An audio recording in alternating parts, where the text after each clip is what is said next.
nuestro compañero Javier Pérez Campos daba un giro de estos de guión de Hollywood, porque cuando todos creíamos atisbar, tocar ya la solución, Tornado de Fuego, que por cierto, viéndolos en imagen, son espectaculares y dan miedo, que no nos pille ninguno en el camino, por favor. Cuando teníamos casi claro el fenómeno, y es verdad que en Torrejoncillo había unos sectores quemados circulares muy parecidos a los que he visto ahora mismo en las filmaciones, en el ordenador de Carmen, y que seguro que vosotros podéis acceder, Tornados de Fuego. Cuando todo lo teníamos más o menos ceñido, y es siempre la humildad del misterio, Javi da un dato que no teníamos en cuenta, y que se puede corroborar. Nada quemado. ¿Qué clase de enigma se paseó por Valdepero, por esta localidad palentina, aquella tarde? ¿Por qué? Y nuestra descripción sigue con más testimonios. Doña Brígida, que tiene más de 80 años, sigue cortando leña, que es una demostración de vida en contacto con la naturaleza. Tema de la primera hora de Milenio 3. Hablaba, pero vamos, sin ningún tapujo, pánico y muerte. Pánico entre las gentes, escondiéndose bajo tierra, y muerte porque hay alguien que no sé qué pasó con él. Javi, ¿cuál es su historia? ¿No pudo escapar a tiempo? No, el pobre Tomás Pastor, un joven de 16 años, se encontraba en medio de la era cuando todo se desencadenó, cuando él vio aparecer aquello prácticamente sobre su cabeza. Él no tuvo tiempo para correr, estaba con su padre. Entonces Tomás Pastor corrió a refugiarse a un corral cercano junto a su padre. Imagínate, su padre estaba agarrado a un carro que tenía 2 mulas. Las mulas, al ver aquello, se asustaron tanto que echaron a correr y salvaron la vida de aquel hombre, porque aquel corral se vino abajo y acabó con la vida de su hijo. Aquí tenemos a otro de los mártires del misterio españoles, que hay unos cuantos. Fenómenos extraños, más o menos comprensibles, han dejado vidas con nombre y apellidos en el camino, en la cuneta. Tomás Pastor. Su recuerdo, por supuesto, aún flota por el pequeño pueblo de Fuentes de Valdepero. Pues muy asustadas todas, cuando ya vimos que eso, pues ahí a ver, pues esa villa que a un chico le ha matado, pues se cuenta la familia, y de Valencia se despobló, estaba estudiando la Salle, los frailes y todo, un chico joven, horroroso. Estuvimos, yo creo que todo el pueblo, unos días, pues claro, como sobrecogidos, y ay, Dios mío. Antes de saber más de la muerte, Javi, importante, ¿hubo comisiones de científicos, investigadores, personas del gobierno, militares, que llegaron a Fuentes de Valdepero para saber por qué ahí, solamente ahí? No, lo más que llegó fue la ayuda de los bomberos de Palencia, del gobernador, de gente importante que llegó un poco allí a compadecer a la gente, ¿no? Y a estar con ellos durante las horas siguientes. Ayudó un poco también a alguna gente a reconstruir el pueblo, pero aquello, por lo menos no hay constancia aún hoy de que allí hubiera alguien que investigara aquello. Ni explicación, por supuesto. No, por supuesto que no. Y volviendo un poco otra vez, si me permitís, al tema del fuego que no quema, entre comillas, hay una historia que acabo de recordar que me contaban también. Otro pastor que se encuentra en la era cuando se desencadena el fenómeno y ve como aquella gran tromba, aquel torbellino negro, va hacia él, se dirige hacia él rápidamente. Él no tiene dónde refugiarse, se queda ahí pasmado, presa del pánico absoluto, y aquella tromba se posa sobre él. Él empieza a flotar dentro de ese gran torbellino y es transportado por él hasta 1 kilómetro más allá.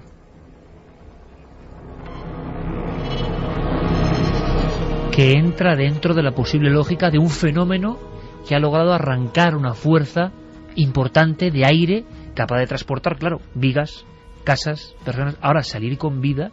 Claro, los extraños que decían que se quedó de pie 1 kilómetro más lejos y completamente indemne, prácticamente. Más datos sobre Tomás Pastor. Hay que anotarlo ahora junto a Nicolás Sánchez Martín y tantos otros mártires del misterio españoles, con funestos encuentros cara a cara con la luz. El Colás, cerca de Cambroncino, unos 20 años de este encuentro, unos 20 años antes, se encuentra con esa luminaria que le viene cortando el camino, y quizá sacarle el puñal, fue lo último que contó, fue como un gesto, como decíamos antes un Carlos Yandres, que no se debe hacer ante lo desconocido, sea una tribu, sea una luminaria. Aquello le traspasó a él y al caballo y murió a los pocos días, con una especie de agonía terrible. Bueno, pues hay que saber más de la muerte de este hombre en el año 35, después de aquel paseo fúnebre de un misterio por Valdepero. Y las buenas gentes del lugar aún se acordaban de una escena que parece de película por el dramatismo. Esta escena. Era muy majo, pero allí quedó. Que dice que decía, ¡ay, pero padre, quítame esta viga que me está ahogando! Si no puedo, hijo, si no puedo. Y cuando ya la gente fue y empezaron a ir sacando, cuando llegaron él estaría un poco más pillado, pues ya le sacaron muerto. O sea, que no muere en el instante, sino que algunas personas del pueblo llegan a hablar y a intentar auxiliar a Tomás Pastor. Sí, podemos decir, clasificar un poco a Tomás como una víctima indirecta del misterio, ¿no? Él no es atacado directamente por este fenómeno, pero sí que muere a causa de sus consecuencias, ¿no? Tomás estuvo unos minutos todavía vivo, prácticamente consciente, pudo hablar, como nos contaba Brígida, con alguno de aquellas personas, suplicaba que por favor le sacaran de allí y desafortunadamente nadie logró ayudarle. Yo le dije a Javi Pérez Campos, en esta investigación digna, no sé, de un Alardo Prats, José Cirré Jiménez, o sea, los míticos de la época, que acudiese a un testimonio que siempre suele quedar en las piedras y en las afueras de muchas aldeas. A veces es verdad que es fúnebre, pero ¿cuántos camposantos amigos nos hemos recorrido, no? ¿Cuántos cementerios modernos y antiguos, en escarpadas laderas y en llanuras, en países diferentes? ¿Cuántos cementerios como hacían los antiguos reporteros? Porque a veces cuando falta una foto, cuando falta una partida de bautismo o de muerte, suele estar la tumba. Y la tumba a veces es la última parada de una investigación. Y cuando el investigador en solitario llega allí, se da cuenta de que el trayecto ha tocado a su fin. Pero que eso era realidad rotunda, que eso no es fantasía, aunque luego se fantasee en generaciones posteriores sobre una cosa tan inexplicable y que nunca se ha vuelto a dar. El misterio tiene este vínculo fuerte con la tradición oral, pero hay que acudir a todas las fuentes. Ninguna fuente es tan poderosa para el investigador como el cementerio. Me imagino a Javi cuando cae la tarde abriendo la puerta a la verja del viejo y pequeño cementerio de Valdepero. Un momento como este.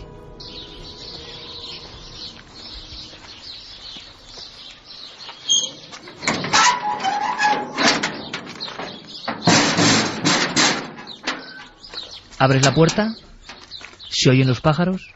¿Qué buscabas? Bueno, llevábamos todo el día grabando recursos, entonces ya estaba anocheciendo además cuando llegamos al cementerio de Valdepero. Los chicos se quedan fuera grabando recursos también de Valdepero desde fuera, ¿no? Desde la lejanía. Y allí estábamos buscando desde luego la tumba de Tomás Pastor. En las entrevistas previas había preguntado a todos los testigos y a la gente con la que habíamos hablado si por favor nos podían indicar dónde estaba esa tumba. Y bueno, bien por desconocimiento, bien por respeto, ¿no? Porque la gente, hay personas que lo tienen todavía muy presente, aunque hayan pasado solo nada más y nada menos que 76 años, hay gente que sigue teniendo el dolor y el recuerdo de aquella muerte. ¿Y el miedo? El miedo, por supuesto. ¿Fenómeno? Sí, y siguen recordándolo tal y como estaban. De hecho, Brígida se nos emocionaba cuando recordaba cómo veía venir todo aquello. Entonces, bueno, nadie parecía querer decirnos dónde estaba la tumba, nos decían que incluso estaba todo ya muy viejo, que había pues moho, que las tumbas incluso habría que limpiarlas un poco porque eran muy viejas ya, imagínate, año 35. Entonces yo me adentro en el cementerio, llego casi a la tapia del final e imagínate la cara que se me queda cuando una de las primeras tumbas que miro hacia abajo, una gran losa de piedra donde la única palabra legible a simple vista era tromba. Se refería a la tromba de fuego. Así es, cuando ya nos arrodillamos, ¿no? y analizamos la tumba y lo que ponía ahí, aquí yace Tomás Pastor, víctima de la tromba del año 1935 a la edad de 16 años. Es decir, imagínate totalmente impresionados después de haber estado husmeando y buscando y rescatando esta historia, cuando el último momento es plantarte ante la tumba de la única víctima mortal de este extraño misterio.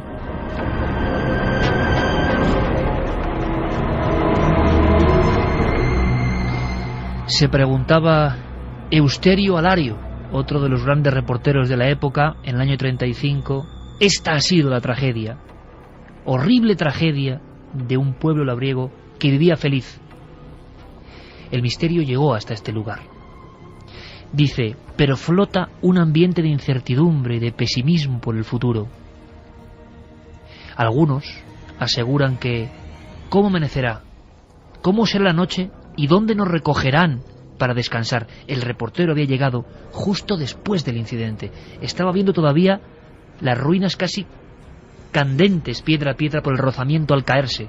Un pueblo derrumbado, nadie entendía nada. Seguramente el reportero Eusterio Alario, al hacer este reportaje, pues jamás imaginó que alguien 76 años después iba a seguir sus pasos e iba a terminar en la tumba, todavía sin alzarse, sin construirse en este instante del reportaje, para verificar que los misterios españoles a veces se olvidan, quedan perdidos en la hemeroteca, en legajos, no hay investigación, simplemente se mira el cielo como hicieron en Palencia y se reza para que aquello no vuelva. ¿Pero qué era aquello? Un enigma mortal que nos ha traído el reportero Javier Pérez Campos. Gran trabajo, amigo. Hasta la próxima. Muchas gracias, Iker. Y solo un último apunte. Imagina cuando llegamos también al lugar donde comienza el fenómeno, una gran explanada verde con varias paredes desperdigadas de adobe, alguna puerta, y de pronto casi tropezamos con una piedra que llega a la altura del tobillo, nos agachamos y era casi un homenaje a todo aquello. En esa piedra una palabra que refleja la angustia del momento. Solo se podía leer mort. Pues esto es crónica de una investigación y de la obligación como periodistas de rescatar esta España absolutamente ancestral, mágica, misteriosa, llena de cosas. Los archivos, las páginas sepias ya de los periódicos tienen tal cantidad de información, de película, ¿verdad? No solo la tumba, sino esos vecinos viendo cómo lentamente el fenómeno extraño, el extranjero, el forastero, el no invitado, se está paseando a las 2 de la tarde por un pueblo desolado. Ha caído la noche en el día, todos signos para algunos del fin del mundo, claro, ¿qué iban a pensar? Ahora bien, ha pasado tanto tiempo y solo podemos rodear el fenómeno con hipótesis.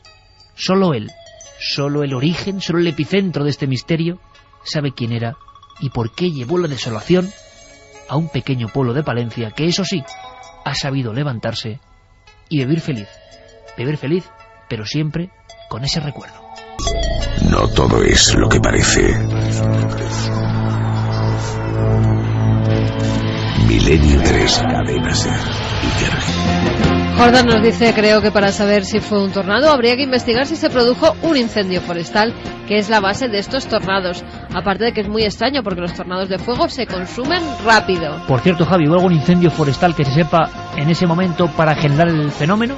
No, prácticamente ninguno, y tengamos en cuenta la hora, la estación del año. Si ese fuego hubiera quemado, todo lo que estaba seco habría salido ardiendo, ¿no? Anaís Pascual nos decía, hola amigos, enhorabuena por vuestro programa, como siempre. Yo recuerdo que mi padre, cuando estaba de nómada en el Sáhara, una vez de patrulla sufrió algo parecido a lo que contáis. Para los nómadas es conocida la Cueva del Diablo. En una expedición sufrieron un siroco muy violento, tanto que tras su paso, que azotó varios minutos al convoy, varios de los que iban en la expedición aparecieron despellejados.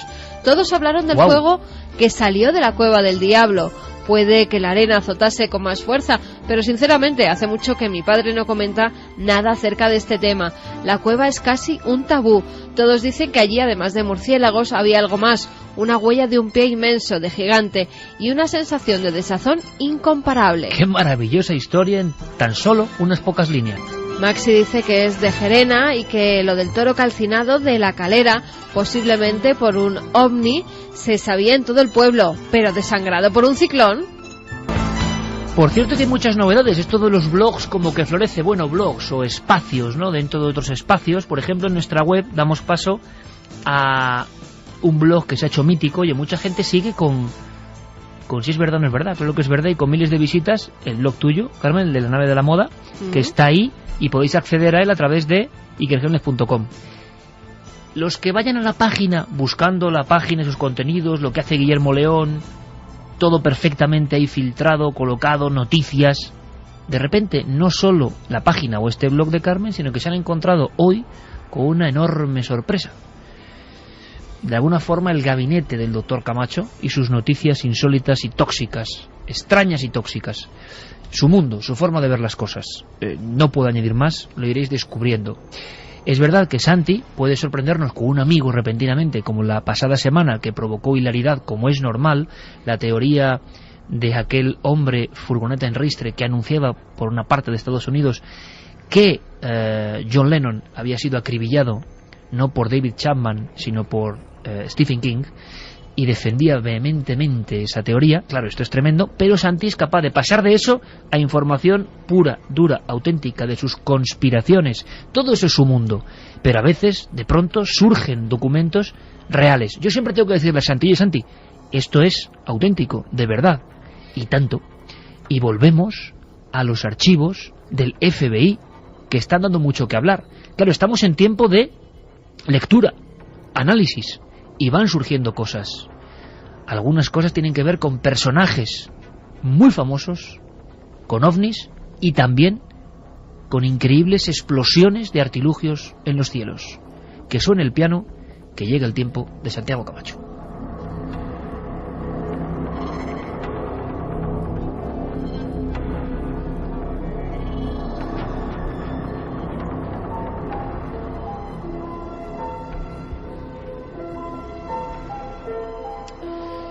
Pues sí, el Acta de Libertad de Información norteamericana nos está dando unas semanas de absoluto gozo, cuando no delirio, a los aficionados a los temas conspiranoicos.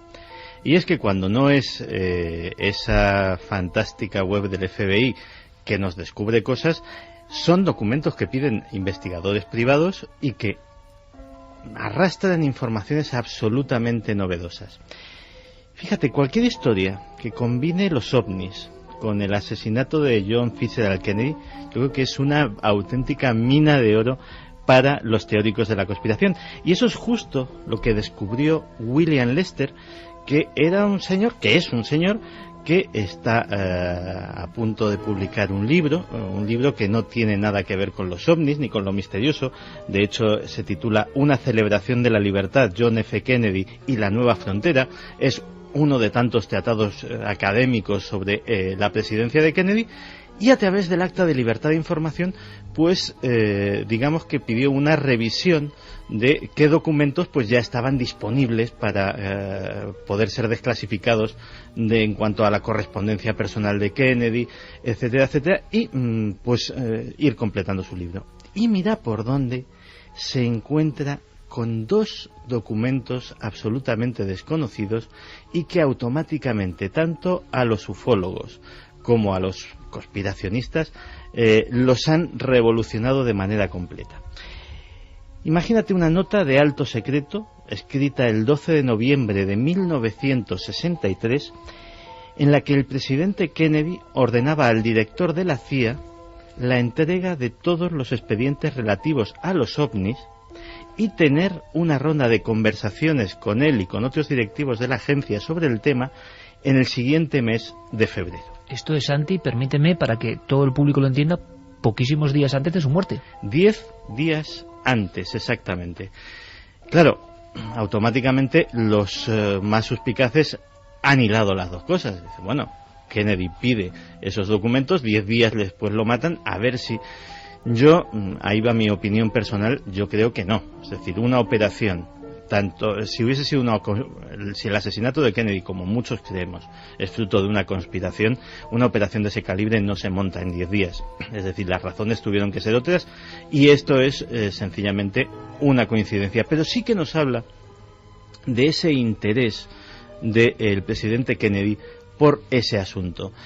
Y hay un segundo memorándum, este dirigido al director de la NASA. Y este también es muy interesante porque de alguna forma corrobora de forma oficial ese interés. En ese memorándum le solicita al director de la NASA que tenga la máxima colaboración o el máximo espíritu de cooperación con los soviéticos sobre el tema de los no identificados y otras actividades espaciales. Y se razona. Dice, bueno, vamos a ver, ellos y nosotros estamos viendo cosas, lo cual confirma el hecho, estamos viendo y detectando en nuestros radares cosas desconocidas, cosas que en un momento dado podrían ser interpretadas como una invasión del espacio aéreo, como un ataque. Vamos a ver, no sea que tengamos un incidente grave por error y si nosotros detectamos algo, pedimos información, si ellos lo detectan, nos la piden a nosotros, no sea que efectivamente tengamos un disgusto pues porque aparezca media docena de objetos que no son ni suyos ni nuestros y ello despierte la alarma. Fíjate que eso iría a colación de un documento que salió hace cosa de 10 años. Hace cosa de 10 años salieron dos documentos. Uno de ellos una presunta versión del discurso que iba a dar Kennedy en Dallas y que decía el documento apócrifo que básicamente iba a versar precisamente sobre, o lo iba a mencionar profusamente, el tema de los ovnis y su intención de dar a conocer toda la información que tenía el gobierno al respecto. Ese presunto discurso siempre ha sido muy discutido y a día de hoy, con toda la seriedad del mundo, solo se le puede dar la categoría de apócrifo. Pero hay otro documento que los expertos en el tema lo llaman el documento quemado. El documento quemado es un documento que aparece en 1990, concretamente de manos de Timothy Cooper, que es un ufólogo norteamericano, que dice que lo recibe de una fuente anónima de la CIA. Se llama el documento quemado porque está quemado, es decir, está chamuscado. El documento, según la versión de este informante anónimo de la CIA, fue rescatado literalmente de una hoguera donde personal de la agencia estaba quemando información que no querían que ni siquiera que pasase a los archivos, es decir, que desapareciese para siempre. Este hombre sacó esta hojita y se la pasó a Timothy Cooper. El contenido de la hojita venía a decir lo siguiente. Venía a decir que Lancer era el nombre en clave que tenía para la CIA Kennedy, había solicitado información sobre nuestras actividades y eso no se podía consentir de ninguna manera. Ese, digamos, es el párrafo más relevante al respecto. Y luego había una serie de veladas alusiones que sí que hacían referencia a que esto podía tener que ver con los ovnis. El documento quemado, a pesar de ser muy controvertido, sí que ha pasado toda una serie, digamos, de pruebas periciales en cuanto a papel, tipografía, tintas, etcétera, etcétera, y las ha pasado todas con éxito. Curiosamente encaja con esta nueva información y bueno, es un capítulo más dentro de lo que sería el asunto Kennedy y los ovnis. Pero hay más, ¿no? Hay una historia de una explosión de un objeto volante no identificado. Claro, luego nos vamos a esta bóveda, maravillosa bóveda informática que nos ha abierto el FBI. Hay que hablar de Capilla Sistina ya, de información, por lo menos. Es una Capilla Sistina de la información absolutamente virtual, pero no por ello menos jugosa, y en la cual nos hemos encontrado otro documento que desconocíamos. Un memorándum firmado el 4 de abril de 1949, en lo cual un agente del FBI informa a sus superiores de que varios policías y oficiales de las Fuerzas Armadas habían sido testigos de una extraña explosión en el estado de Utah. Cuando desarrollamos el tema, resulta que esta explosión es la explosión de un enorme objeto cilíndrico que atraviesa el cielo cerca de la localidad de Logan, en un paraje que tiene el peculiar nombre de Cañón de la Sardina, y que prácticamente buena parte de los vecinos de la localidad, la policía local, el departamento del sheriff de Logan y algunos oficiales de la Fuerza Aérea que estaban estacionados allí pueden contemplar. Incluso se habla de que se podía intentar incluso triangular el lugar sobre el que tuvo lugar la explosión para ver si hay algún tipo de restos. Este memorándum está archivado en la zona de platillos voladores de esta bóveda ya no secreta del FBI, y es uno de los documentos pues posiblemente menos conocidos o que aportan un conocimiento de un caso que no conocíamos con respecto a esos misteriosos años 40 en los que empezó el fenómeno ovni como los conocemos ahora. O sea, Santiago, otro UFO crash, otro supuesto platillo volante o objeto que explosiona y del que no teníamos idea hasta este documento. Además, en este caso no estamos hablando, digamos, de un platillo volante que explosiona, sino de esos enormes cilindros que algunos han denominado naves nodrizas, aparatos de el centenar o varios centenares de metros largos que atraviesan lentamente y, según están los testigos estupefactos, pues mirándolo, revienta en una explosión de considerables dimensiones.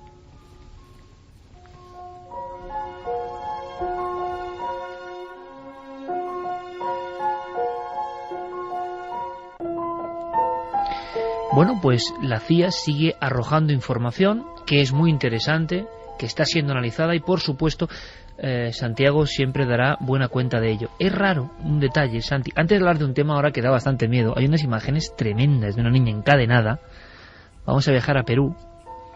Y claro que Perú sale muy comentado en el programa, pero es que yo no sé por qué. Perú es como un vergel de noticias de este tipo. De misterios, y de misterios, en este caso misterio muy dramático. Pero hay una cosa... Bueno, luego lo comentaré mejor, porque ahora nos metemos en camisa de 11 varas de lo demoníaco, lo extraño. Pero ha pasado algo. En el mismo instante en que hemos volcado, Guillermo ha volcado la sección de Santi con sus noticias, ha pasado algo. Una extraña vigilancia. Luego, Santi, a ver si me cuentas algo. Ahora vamos con temas que ponen la carne de gallina, cadenas, Perú y una niña.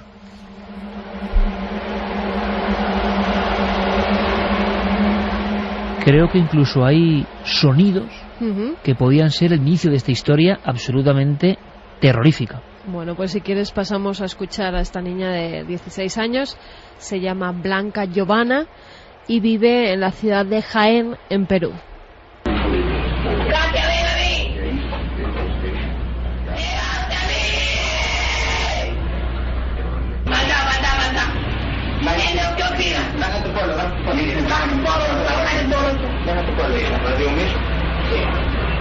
Usted es científico, ¿no? ¡Katia, ven a mí! ¡Llegaste a mí! ¡Fernanda! ¡Llegaste a mí, Fernando! ¿Quién es Fernanda? Mi esposa. Hay que interpretar esto. ¿Qué está pasando ahí? Pues fíjate, esta es una chica de 16 años que hace 3 semanas estaba realizando la ouija con unos compañeros del colegio. A raíz de jugar, entre comillas, a la ouija, pues empieza a tener unos comportamientos extraños, hasta tal punto que los padres tienen que encadenarla directamente con una larga cadena para que no se haga ella ni daño ni haga daño a los demás, porque se lanza literalmente hacia las personas. Habla de las fuerzas oscuras, del demonio, del diablo. Has oído esa voz gutural, ¿verdad?, que tienen casi todas las poseídas. Dice palabras que no comprenden muy bien, la familia está desesperada. Hay unas imágenes impactantes que se ve a la niña detrás de unas rejas asomada a una ventana de su casa que son terribles. Y el rostro que tiene esa chica es que está demodado por completo. No es una niña normal, se ve que tiene maldad en los ojos. Hay un momento en el que hemos escuchado: usted científico, ¿verdad? Se dirige a una persona que está detrás de la cámara y que se lleva un gran susto en ese instante, Iker. No saben qué hacer con ella, han pedido la ayuda de un psiquiatra, de un psicólogo, porque realmente no saben si está poseída. Es que estaba haciendo daño no solamente a ella, sino también a los demás, y que estaba atacando a la gente. Hasta que a esta pobre cría no la ayuden, no la lleven a un centro especializado o de psiquiatría, o un exorcista realice algunos rezos sobre ella para que calmen ese estado de histeria en el que se encuentra, pues por el momento no pueden hacer otra cosa. Pero porque es que ella misma puede hacerse daño, porque ya te digo que estaba agarrada a los barrotes de su cuarto y se puede lanzar en cualquier momento. Y la familia certifica que era antes de hacer, que había habido un juego, una práctica de la ouija 3 semanas antes. Y sí, claro, dices poseída, o que ella cree que está poseída, evidentemente esa noción, ¿no?, de estar infectado por el mal, y que realmente provocó unos estados de violencia atroces. Es curioso porque también de América, y concretamente de América del Sur, nos llega una noticia que tiene que ver con ritos, con amuletos, con significado de piezas concretas, y que luego, por lo menos lo que denuncian algunas personas, es que empieza a haber problemas. Yo siempre me acuerdo de Antonio José Alés. Alés, que sabía de radio mucho, algunas veces hablaba, yo tampoco lo entendía muy bien, pero daba mucho miedo escuchar a Alés cuando decía esas cosas, y tú te acordarás perfectamente, Santiago. Le llamaba gente de vez en cuando, era un programa como más de toma y daca, y él incluso aconsejaba a la gente, que es algo difícil, ¿no? Opinar y contar, bueno, pero aconsejar. Pero Alés lo hacía, se metía en ese barrizal y a veces salía pues con bastante elegancia de él, pero recuerdo más de una llamada, y 2 y 3, ya en los años 80, que alguien decía que en su cuarto, por ejemplo, estaban empezando a pasar cosas extrañas. Un oyente cualquiera, escuchando la radio, años 80, 85, 86, recuerdo las llamadas de algunas personas que hablaban de una figura repentinamente junto a la cama o junto a la puerta, señalando un punto. Se convirtió casi en un clásico en Madrid a final de los 80, por lo menos las llamadas contando, aterrorizadas las personas, que había como alguien señalando un punto. Bueno, Alés de inmediato hacía una pregunta que a mí me extrañaba, y es: ¿hay algún objeto de algún difunto que usted guarde en su domicilio, en su cuarto? Claro, muchas personas pues tenían el reloj del abuelo, la joya de la madre ya muerta, la cadena de... que es lo lógico, que imagino que en todas las casas de España y del mundo habrá cosas de nuestros antepasados. Bueno, pues Alés siempre incidía, yo no sé de dónde viene esto, en que no había que tener ninguna cosa que hubiese pertenecido incluso a nuestras generaciones, porque se generaban estos fenómenos. Fíjate, hasta que me preguntabas si me acuerdo.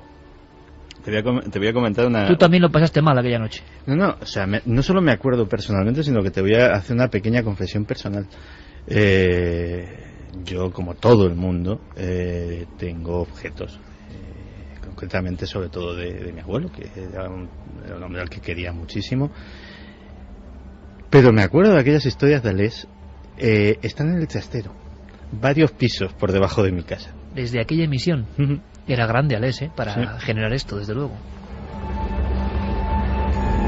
Bueno, pues yo creo que no pueden ser malos si son de familiares y de eso, y siempre nos acompañan. Claro, pero no estamos hablando de lo que decía Les, ¿no? Y de su particular liturgia. Yo también era muy niño cuando... Claro. Sí, pero hay gente que le puede dar miedo y empieza a guardar las cosas en los desvanes. Estamos hablando Estamos todos rodeados de objetos que han pertenecido a nuestros antepasados, y no por eso vemos visiones a los lados de la cama. Y de arte incluso, ¿no? Que pertenece a personas que ya no están. Mira, yo llevo un amuleto de hace 3.000 años. Pero es curioso porque Alés lo decía, como estamos hablando siempre lo que decía Alés, como con mucha vehemencia defendía eso, y hasta el final de sus emisiones radiofónicas defendía eso, a saber, ¿no? ¿Por qué Antonio José Alés tenía esa conciencia? ¿Le habría pasado algo a él?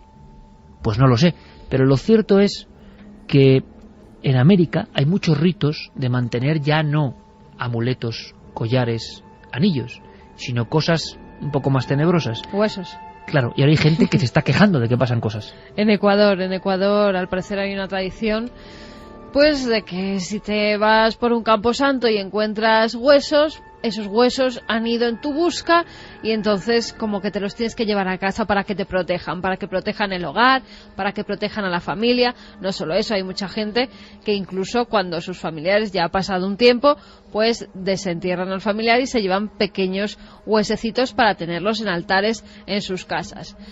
A raíz de eso, ¿qué está pasando? Pues que mucha gente dice que cuando ha entrado esa pequeña reliquia, ese pequeño huesecito en la vivienda, han empezado a ocurrir cosas. Fenómenos paranormales, puertas que se abren y se cierran, una especie de sombras que recorren los pasillos, las habitaciones, familiares que empiezan a sentirse mal cuando llegan a esa casa y no saben por qué, y no saben incluso que ese hueso está dentro de esa vivienda. El caso Iker es que han descubierto quizá a posteriori que estaba el hueso después de ciertos fenómenos. Efectivamente, muchos de ellos lo que han decidido es coger esos huesos y volver a la tierra, volver a enterrarlos, darles, en este caso, un entierro justo, digámoslo así, rezando unas oraciones para que esos espíritus, pues al parecer se calmen.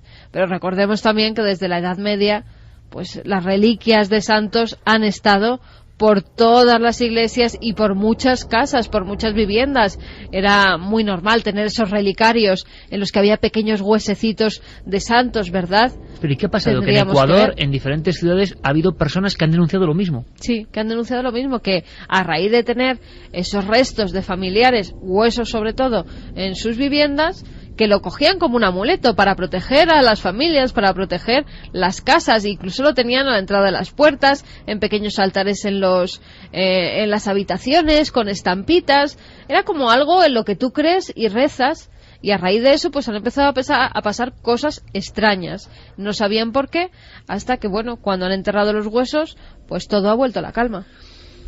Esto desde luego nos da una idea de en un futuro, Santi, hacer un programa casi igual como Alex, ¿no? Porque igual hay mucha gente que ha tenido fenómenos y que cree que hay esa relación, bien para desmitificar o bien para no. Pero me ha gustado mucho eso de cómo afecta la radio, ¿eh? La radio es capaz de modificar nuestras vidas, así que, como bien decíamos, que no haya ningún miedo, porque yo creo que convivimos con objetos que son de difuntos desde siempre, ¿no? Ahora, mira que era pillo aquí, en el buen sentido, del amigo Alex, que dijo, voy a hacer una noche de miedo y va a salir la gente, pero por peteneras, vamos. Y el ejemplo está aquí. A mí me impresionó mucho también, ¿eh? Había una historia de un reloj, de estos relojes que se abren, y con una foto del abuelo o algo así, y que la persona que lo tenía le había pasado como estos de Ecuador, exactamente. Mira, te voy a enseñar una cosa ahora mismo en el ordenador que también te va a impresionar. Ha sido un descubrimiento muy reciente, de hace unas horas. Una araña gigante. Una araña gigantesca. Una araña que además tiene 165 millones de años, que han encontrado en un fósil. Es una araña dorada de seda, o néfila, así se llama. Lo han encontrado en Mongolia, Iker, y solamente las patas miden 15 centímetros. Wow. O sea, cuando ves la imagen, eso te lo encuentras en casa y sales de tu casa corriendo. Yo, por lo menos. La tarántula Goliat es la más grande que conocemos en la actualidad. Y esta es como 3 veces más grande que la tarántula Goliat. Bueno, pues ahí está. La arqueología poniendo terror y poniendo muchas fobias, yo creo que al límite. Vamos a saber qué pasó tal día como hoy. Vámonos con las efemérides. Una noche como esta, incluso en Milenio 3, es la sección La correspondencia del tiempo pasado que hace siempre nuestro compañero Carlos Largo.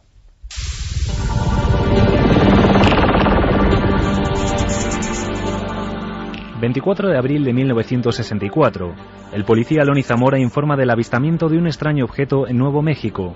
Desde entonces, el suceso sería conocido como el caso Socorro. Entonces él se da cuenta que en la panza de este objeto hay un signo en rojo, que es una especie de V invertida, con una serie de líneas paralelas, 3 líneas paralelas en concreto. No se sabe si justo debajo de ella o por en medio. Se dijo que se había manipulado cómo era ese signo que encontraron en la panza del ovni. ¿Para qué? Para que las investigaciones pudieran llevarse a cabo en completo secreto. 24 de abril de 1967, el cosmonauta Komarov fallece tras múltiples problemas en la Soyuz 1. Su cuerpo acabó totalmente carbonizado.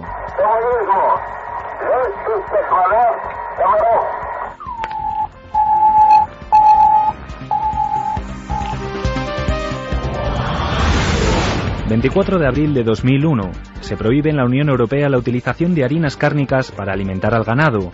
El motivo principal, la crisis generada por el síndrome de las vacas locas. El propio agricultor, el propio ganadero tiene una sensación de que, aparte de tener un animal enfermo y de ver en riesgo su propio medio de vida, tiene la sensación que en cualquier momento lo van a detener por envenenar a una población sin haber contribuido nada. 24 de abril de 2006, la efeméride de Milenio 3. La nave del misterio daba en primicia 2 sorprendentes noticias. La sonada detención de Zósimo Pascual Recuero al descubrirse el cuerpo de su hermana Aurora emparedada en su domicilio, y un extraño incidente ocurrido en el cementerio de Peralada, en Girona. Y se encontró con una otra lápida sacada de sitio, con un nicho abierto, con un ataúd reventado, abierto por todos los sitios, con todos los huesos y todas las sábanas por el suelo, y con un hornillo, con un cazo, con un tetabric de caldo y unas tazas, el cual se desprende de que hicieron hervir el caldo del tetabric con huesos y parece ser que se lo bebieron.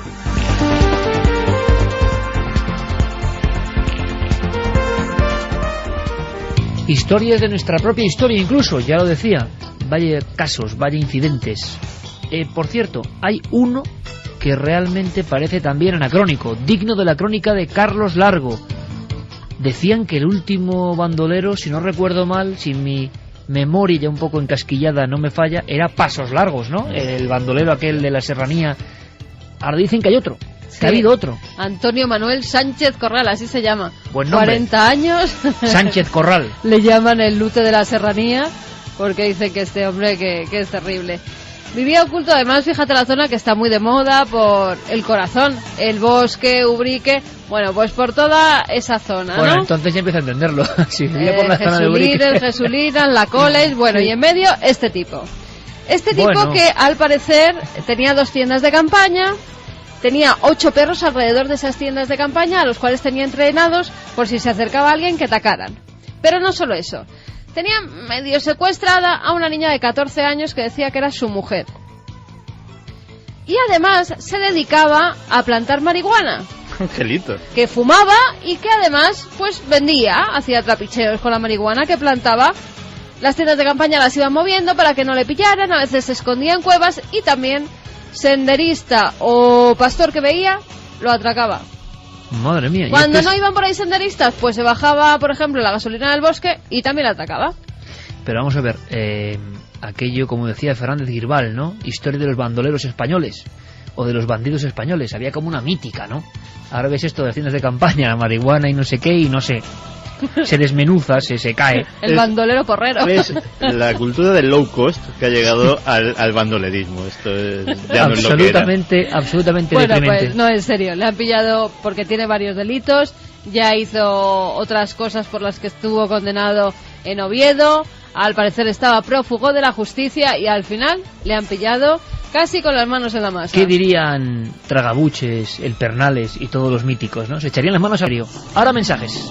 Vamos con los ganadores, Iker, de estos 3 libros, la trilogía de Santiago Posteguillo, Las Legiones Malditas, está publicados por Ediciones B.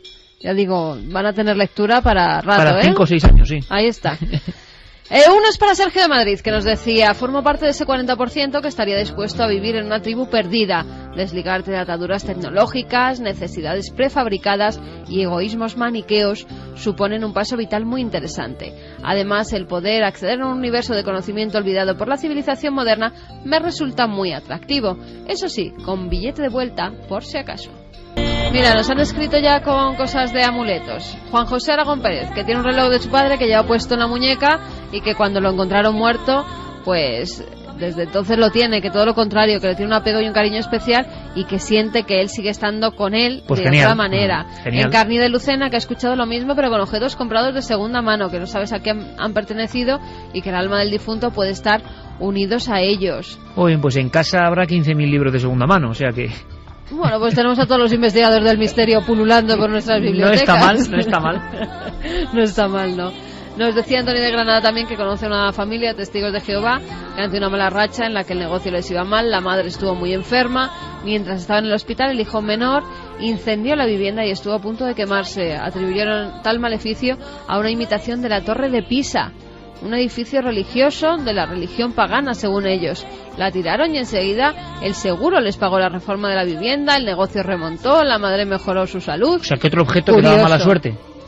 Que sí, en principio daba mala suerte y cuando se deshicieron de él, pues Bueno, empezó es a ir que todo bien. hay cosas que impregnan mucho la mentalidad, eso de objetos que dan buena suerte y mala, es de lo que más funciona porque todos tenemos una tendencia, esta cosa nos da buena suerte y esta mala. Y luego el objeto de mala suerte es un chivo, es nunca mejor dicho, un chivo expiatorio. Tú identificas en tu casa, esto es lo que me ha traído esta racha, haces el ritual de desprenderte de ello y de alguna manera es como las hogueras de San Juan, y estás iniciando la voluntad de iniciar una etapa nueva y algo de efecto O como hace. el mal de ojo, que si Ujú. crees en él, pues hay gente que puede tener mal de ojo. Si no crees en él, no te afecta. Bueno, pues aquí hemos estado pues para dar oxígeno, para viajar por los mundos, para conocer historias de nuestra historia. Este equipo que en directo, como siempre, ha intentado que vuestra imaginación vuele. No hay viaje más fantástico que el que propone mentalmente, con los sentimientos, la radio. con Carlos Largo, Fermín Agustín, Noel Calero y todo este equipo. Santi, compañero, mañana nos vemos en Cuarto Milenio. Sí, señor.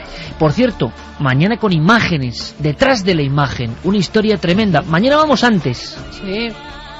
Ya podéis estar ahí ayudándonos, porque cuando vamos antes es mucho riesgo. 12:15, además es que vuelve mucha gente de viaje, las vacaciones, siempre son fechas complicadas. Y es curioso... 12:15 de la noche, ¿por qué? Porque ibas a decir que antes va... Y no estaba preparado. No. El asunto, hemos hablado de las tribus, pero es que antes en 4 hay un programa sobre aquellos perdidos en la tribu y demás, pero que vuelven a la ciudad.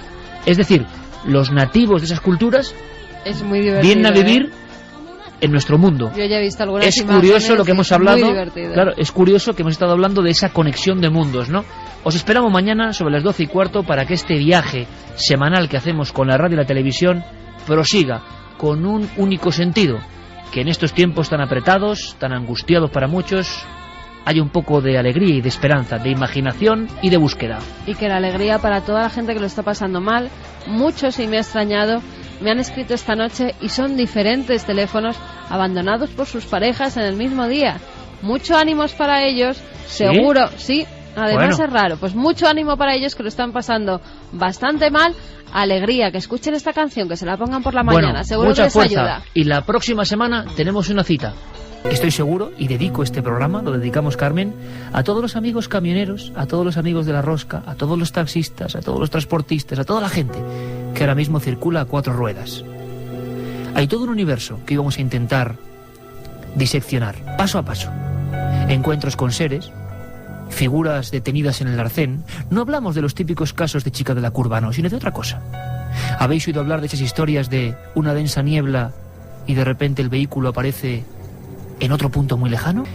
Le voy a pedir, estamos aquí todos, por cierto. 4 ruedas, 4 en el equipo. Carmen, Alberto Granados y Noel Calero. Hoy en vez de mandos tiene un volante.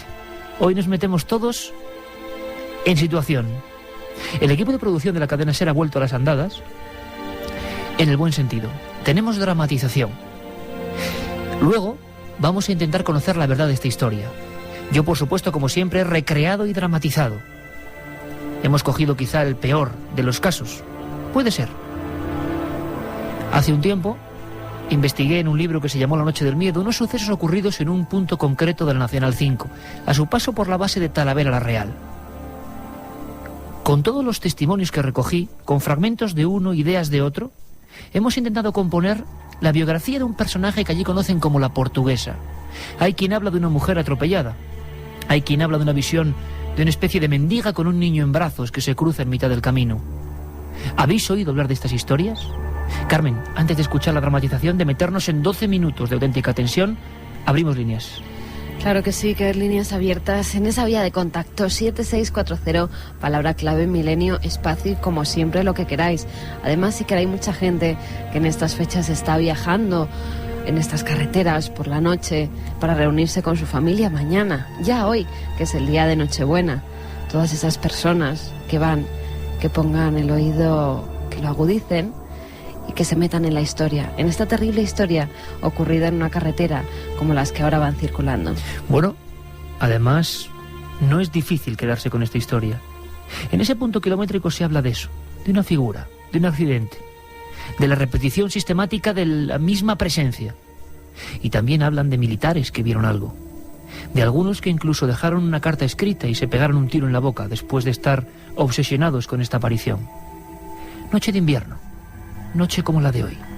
Este es nuestro particular regalo de Navidad.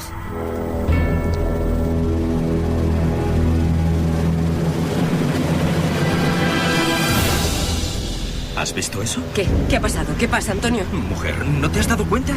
Estaba allí, junto al árbol. ¿No lo has visto? Voy a dar marcha. No, déjalo, no sigas. Por favor, vámonos de aquí ahora mismo. Pero, mujer, yo he visto algo ahí que... Que he dicho que nos vayamos de aquí, por el amor de Dios. ¿No me estás oyendo?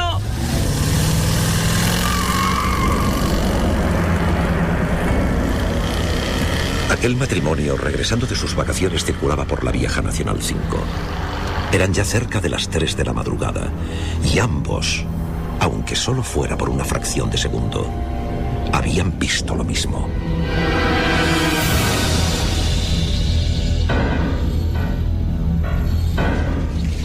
Elliot. te digo que eso son fantasías. ¿Cómo demonio va a haber una mujer ahí a esas horas bajo la tormenta? Tú lo que pasa es que te habías pasado con el champán. Que no, que ya sabes que no bebo, Ruiz. No me vengas con tonterías. Estaba allí y yo la vi. Estaba mirándonos fijamente, muy cerca del arcén. Mi mujer desde entonces tiene pesadillas. Esa noche se puso muy nerviosa porque la vio como yo. En un primer momento no quiso decírmelo, pero fue al parar cuando le entró la histeria. Yo miré hacia atrás por el espejo y no lo sé. Había algo. Era como un traje blanco moviéndose. Un traje roído, como de mendiga, lleno de manchas. Creo que era una mujer con el pelo mojado. Dios. Lo que no puedo olvidar es la cara alargada, huesuda, acercándose entre la oscuridad. Es algo que no se me va de la mente. No se me va. Caramba, Antonio, no te pongas así. Es verdad, yo bromeaba, pero te juro que no quería... Estaba bajo el árbol y juraría que lo que acunaba era un niño. La vi como en un flash, en el momento de dar las largas. Estaba allí, Ruiz, te doy mi palabra que estaba allí y que quería decirnos algo. Pero seamos lógicos. Quizá fuese una vagabunda, alguien perdido en mitad de la lluvia. Tampoco es demasiado extraño. Es que había algo más. Algo que no estoy seguro de si es imaginación mía, porque ni siquiera se lo he querido preguntar a mi mujer. Pero vi algo que le caía por las piernas. Algo que me dio la impresión que era sangre. Como si aquella mujer perdida acabara de ser acuchillada o asesinada allí mismo. Durante varias noches Antonio Beltrán no pudo conciliar el sueño. Más de una vez estuvo tentado de coger el coche y acercarse de nuevo a aquel lugar en mitad de la madrugada. Pero al final algo, quizá el instinto, le hacía desistir. A pesar de ese miedo, su curiosidad iba creciendo, al mismo tiempo que el silencio de su esposa se hacía cada vez más profundo y distante. ¿Qué te ocurre, mujer? Te veo muy desmejorada. Nada, tómate el café. Son esos sueños que no me dejan en paz. ¿Sueños?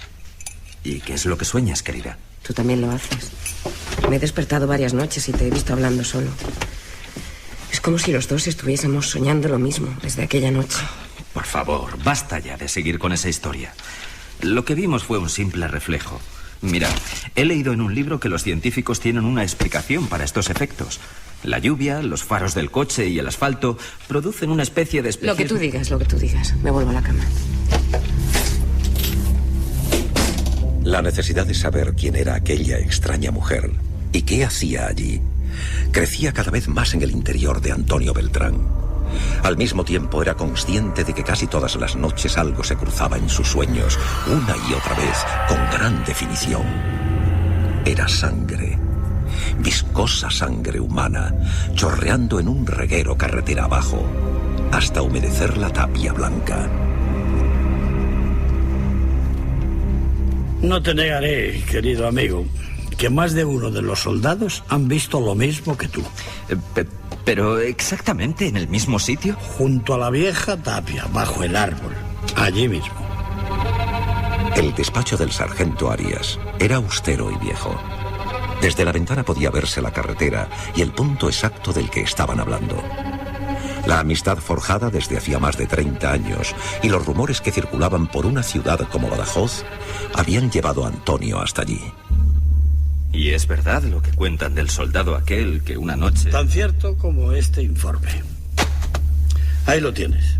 Pero, por favor, que esto quede entre nosotros. Ya ves que aquí callar una historia es difícil.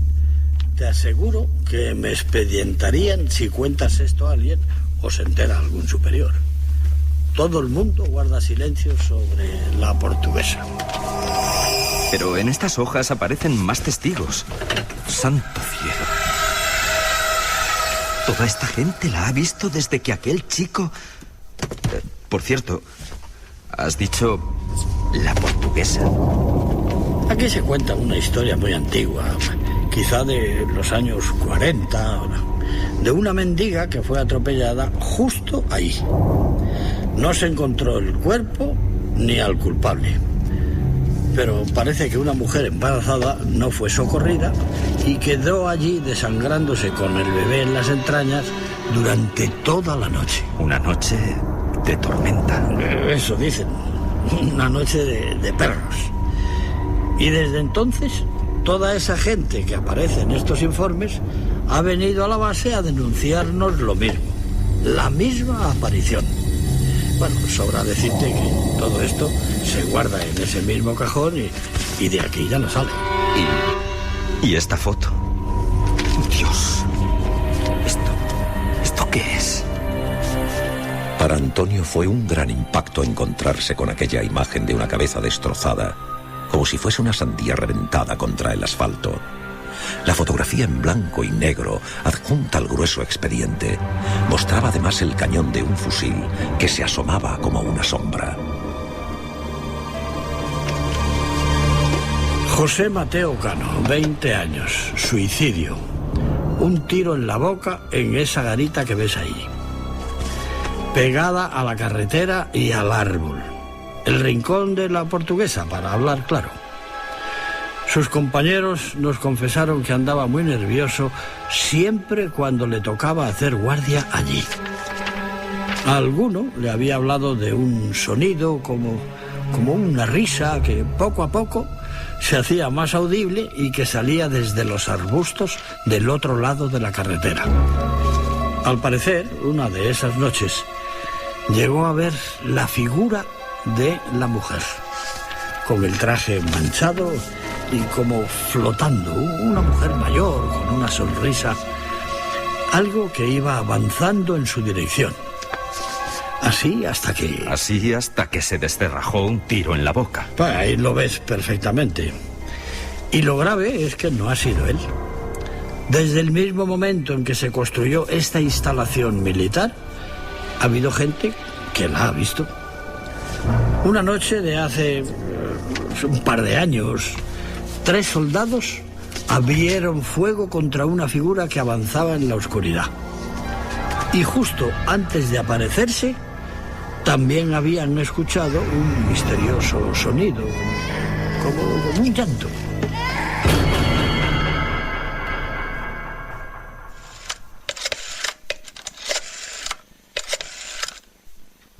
Hola, cariño, ¿cómo estás? He descubierto algo importante.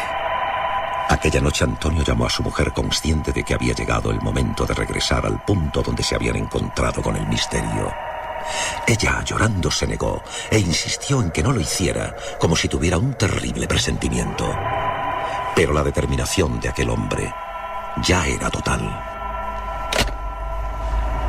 Pasadas las 2 de la madrugada, decidió dejar de recorrer la carretera en un sentido y otro. Puso el vehículo en una especie de camino vecinal, casi a la sombra de un árbol. Apagó los faros y el motor, y en mitad de la negrura, echó los seguros de las puertas. No era capaz de poner pie a tierra. Y ahora se pone a llover.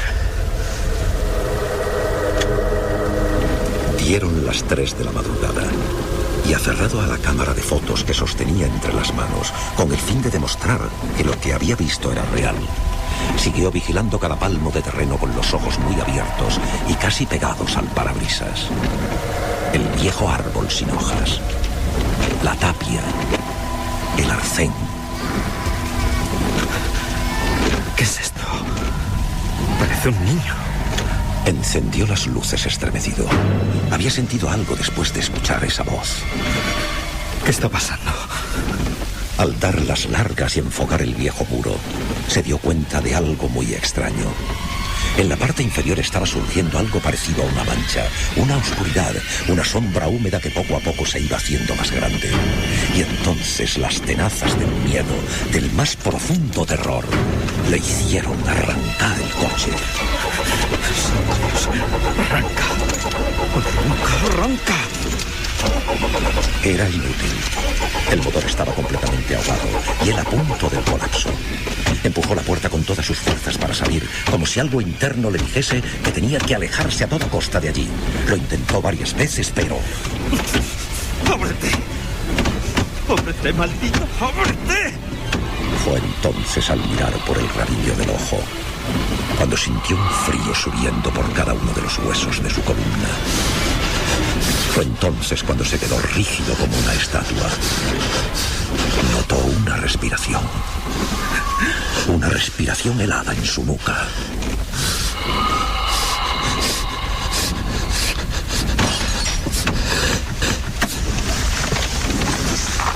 ¡Socorro! ¡Ayuda! ¡Socorro! ¡Socorro!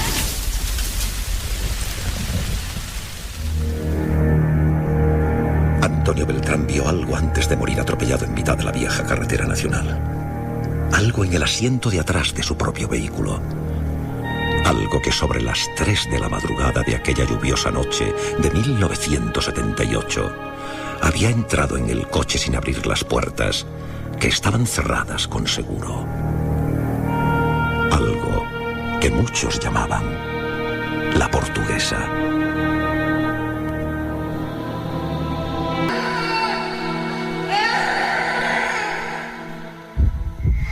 ¿Hay algo que nos quieras contar desde el otro lado? Manda un SMS al 7640. Escribe la palabra milenio, espacio, lo que nos quieras contar. Comentaristas de Milenio 3. Siempre al otro lado. Cuando estoy muy agobiado, un par de licores es lo mejor. El mundo se vuelve maravilloso. Con 2 cervezas se me quita la vergüenza. Me convierto en una persona más sociable. A mí el vino me sienta genial. Con 2 o 3 copas me transformo en un tío muy divertido. No me conoceríais. Te puede parecer que un par de copas de alcohol te convierten en la persona que te gustaría ser, pero al volver a la realidad, el que lo paga eres tú. Si conduces, no pruebes ni una sola gota de alcohol. No podemos conducir por ti. Dirección General de Tráfico. Móviles no, perros no, silencio sí, prohibido parar, prohibido aparcar. El día siempre está escrito, la noche por escribir. La noche es para reír, jugar, bailar, disfrutar. La noche es para los búhos. Entra en su magia con Licor 43. Búho 43. Nadie sabe más de la noche.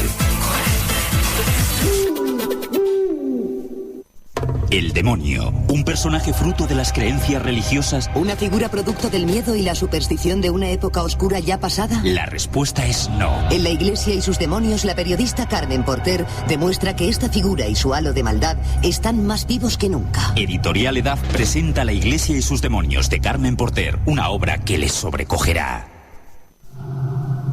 ¿Estás preparado para lo que pueda venir? Milenio 3. Con Iker Jiménez y todo su equipo.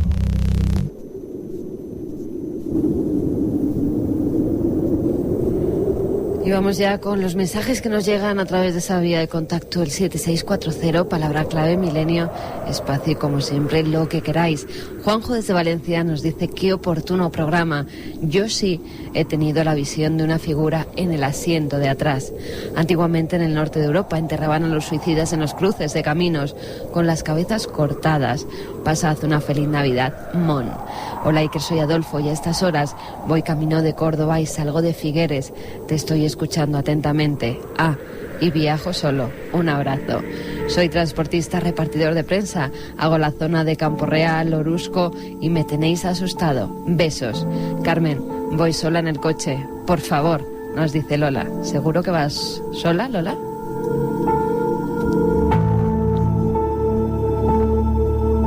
Ayer pasé con la grúa por la C44 en Tarragona. Hay un túnel donde dicen haber visto a una mujer de blanco. Aún casi no habéis empezado y ya tengo los pelos de punta. Además, esta madrugada me voy de viaje hacia Extremadura, nos decía Jaime desde Madrid. Vaya con el tema de hoy. Me tenéis con las luces de la cabina encendidas cada 2x3.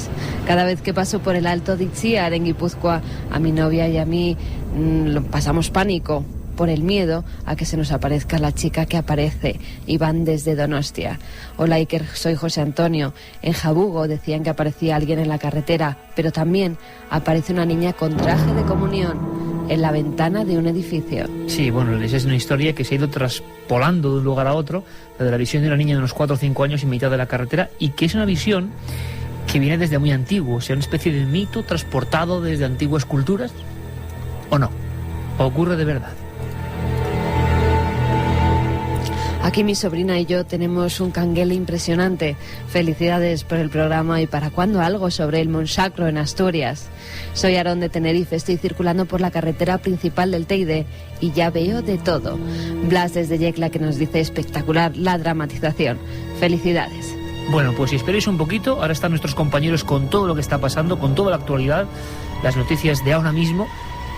Vamos a intentar explicar la historia real de estos casos, qué hay de verdad, qué hay de mito. Vamos a irnos a otros países incluso, o sea que es un viaje perfecto para una noche como esta.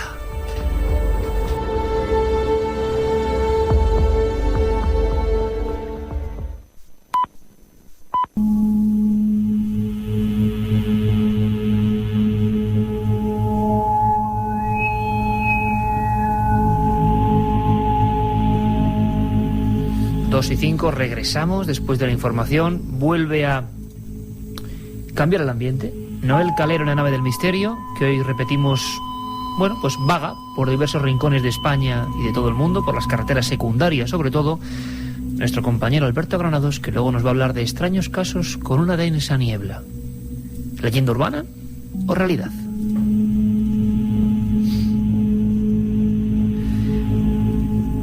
Bueno, Carmen, nuestros oyentes han escuchado con atención la leyenda de la Portuguesa, con varios retazos basados en una historia real.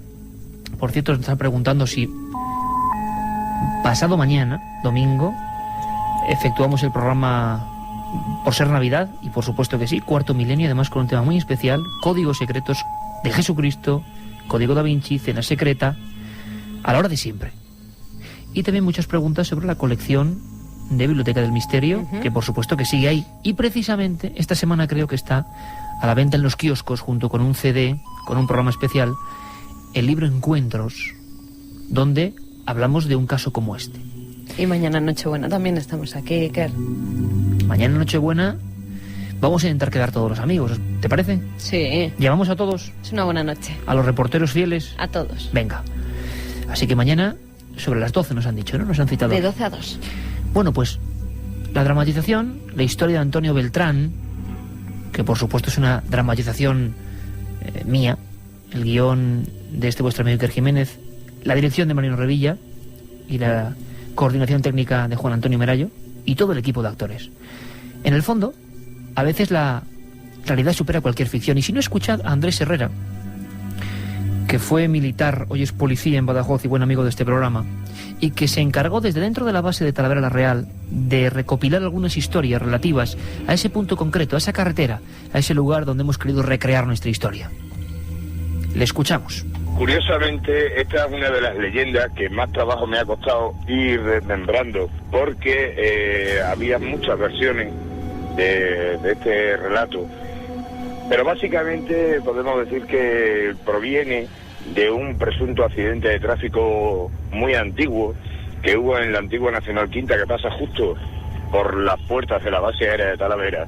Y curiosamente ese accidente ocurrió precisamente en lo que era la garita de combustible viejo de la base aérea de Talavera, precisamente en la famosa garita donde ocurrió otro suceso tan truculento como el que ya conocemos del Hombre Verde.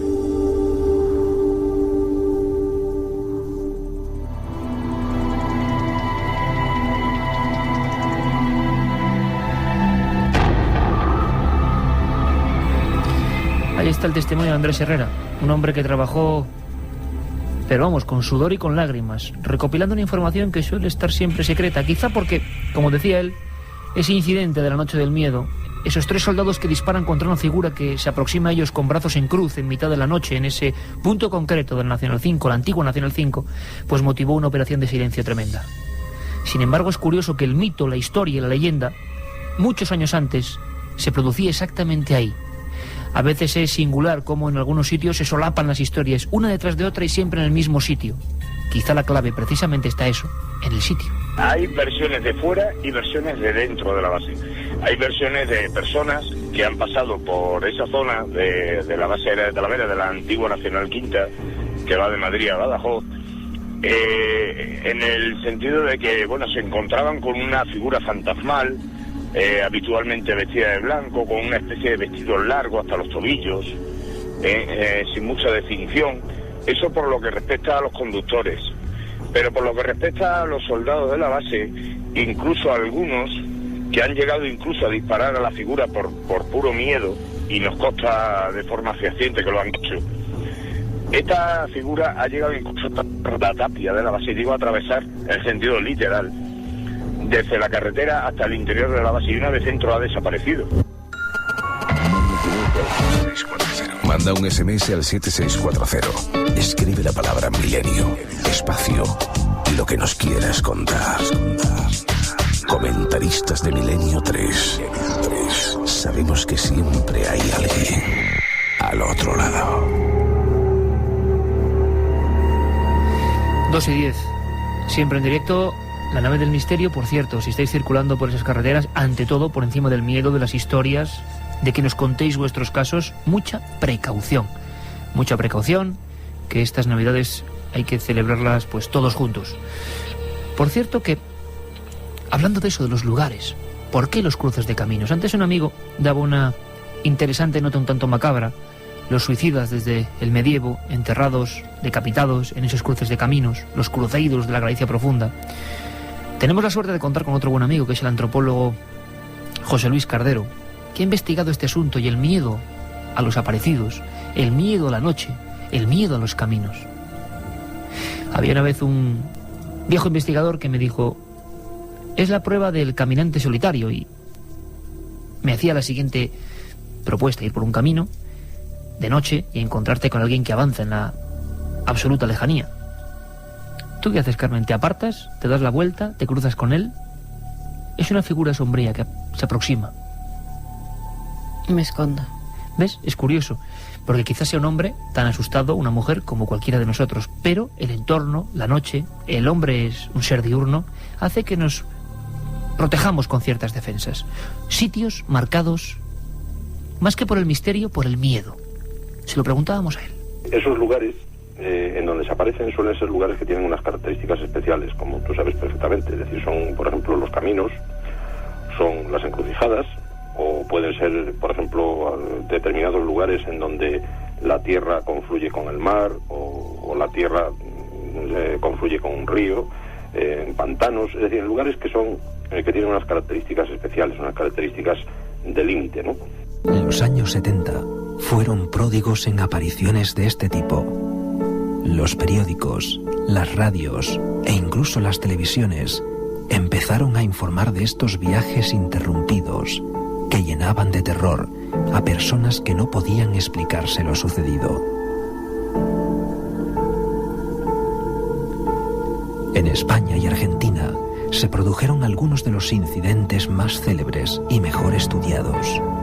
Casos que permanecen sin resolver en los amplios y polvorientos catálogos de lo extraño. Casos que nunca podrán olvidar unos protagonistas que han quedado marcados para siempre. Tengo en mis manos este libro, un clásico, tiene casi 30 años, se llama Los hombres de negro y los ovnis. Lo publicó un argentino, bueno, pues siempre divulgador de estos asuntos en su país, Fabio Zerpa, y desgranaba algunos casos que no sabemos tan bien porque en los años 70 se hicieron célebres, tanto en España como en ese país.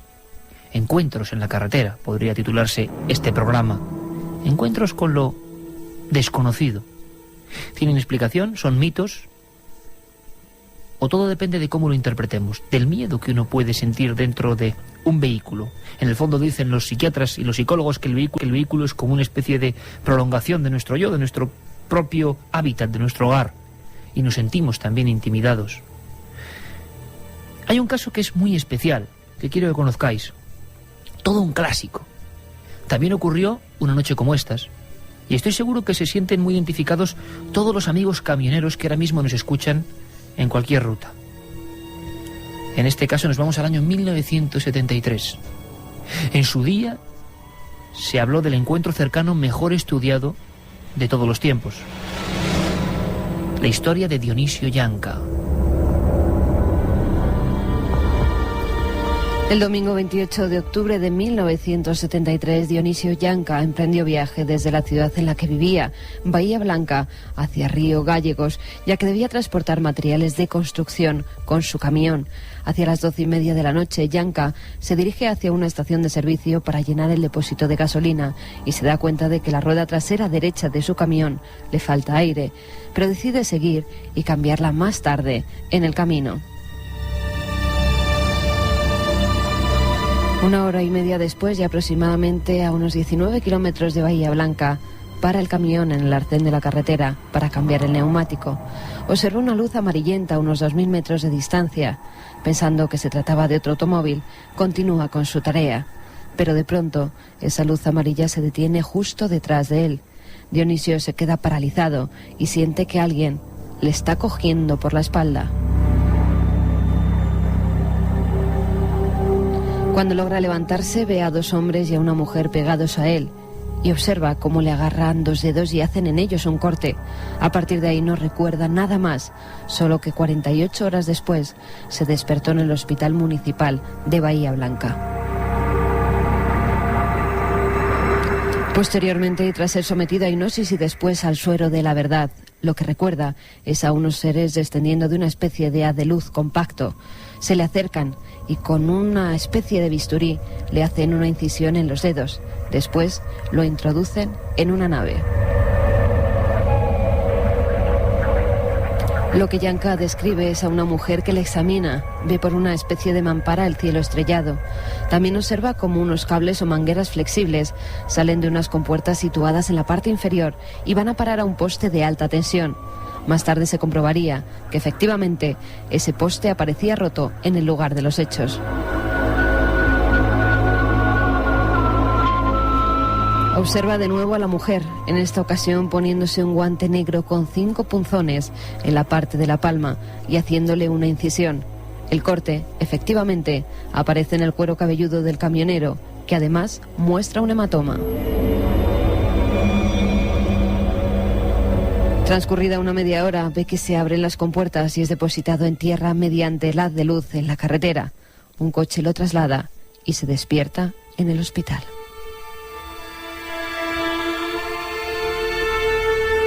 Ese es perfectamente contado el caso Yanca.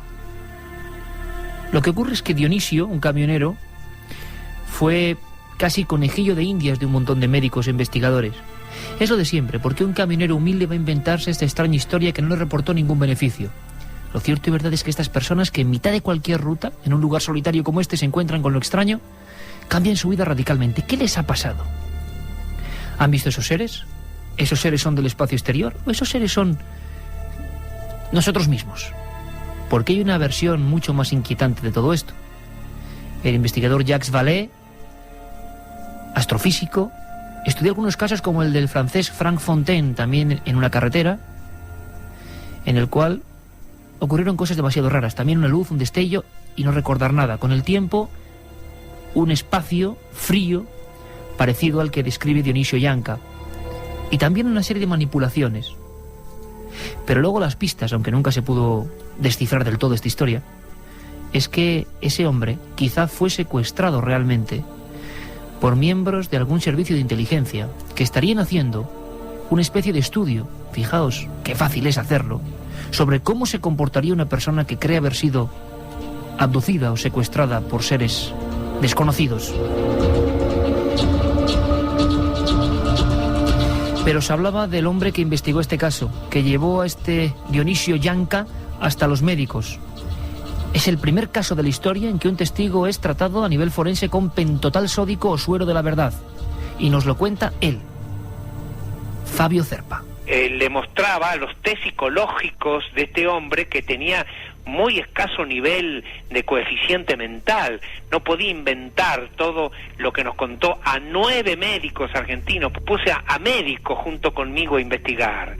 Y por primera vez también, además de las 16 sesiones de hipnosis que le hicimos a este simple camionero que tenía 25 años y que tenía un coeficiente mental muy escaso, le hicimos hipnosis, 16 sesiones de hipnosis, y le hicimos por primera vez en el mundo, porque había colocado un médico forense, un médico de una policía de un país, que le colocó pentotal sódico, es decir, el suero de la verdad. Nosotros le dimos 3 inyecciones de pentotal sódico y volvió a repetir exactamente lo mismo de las 16 sesiones de hipnosis.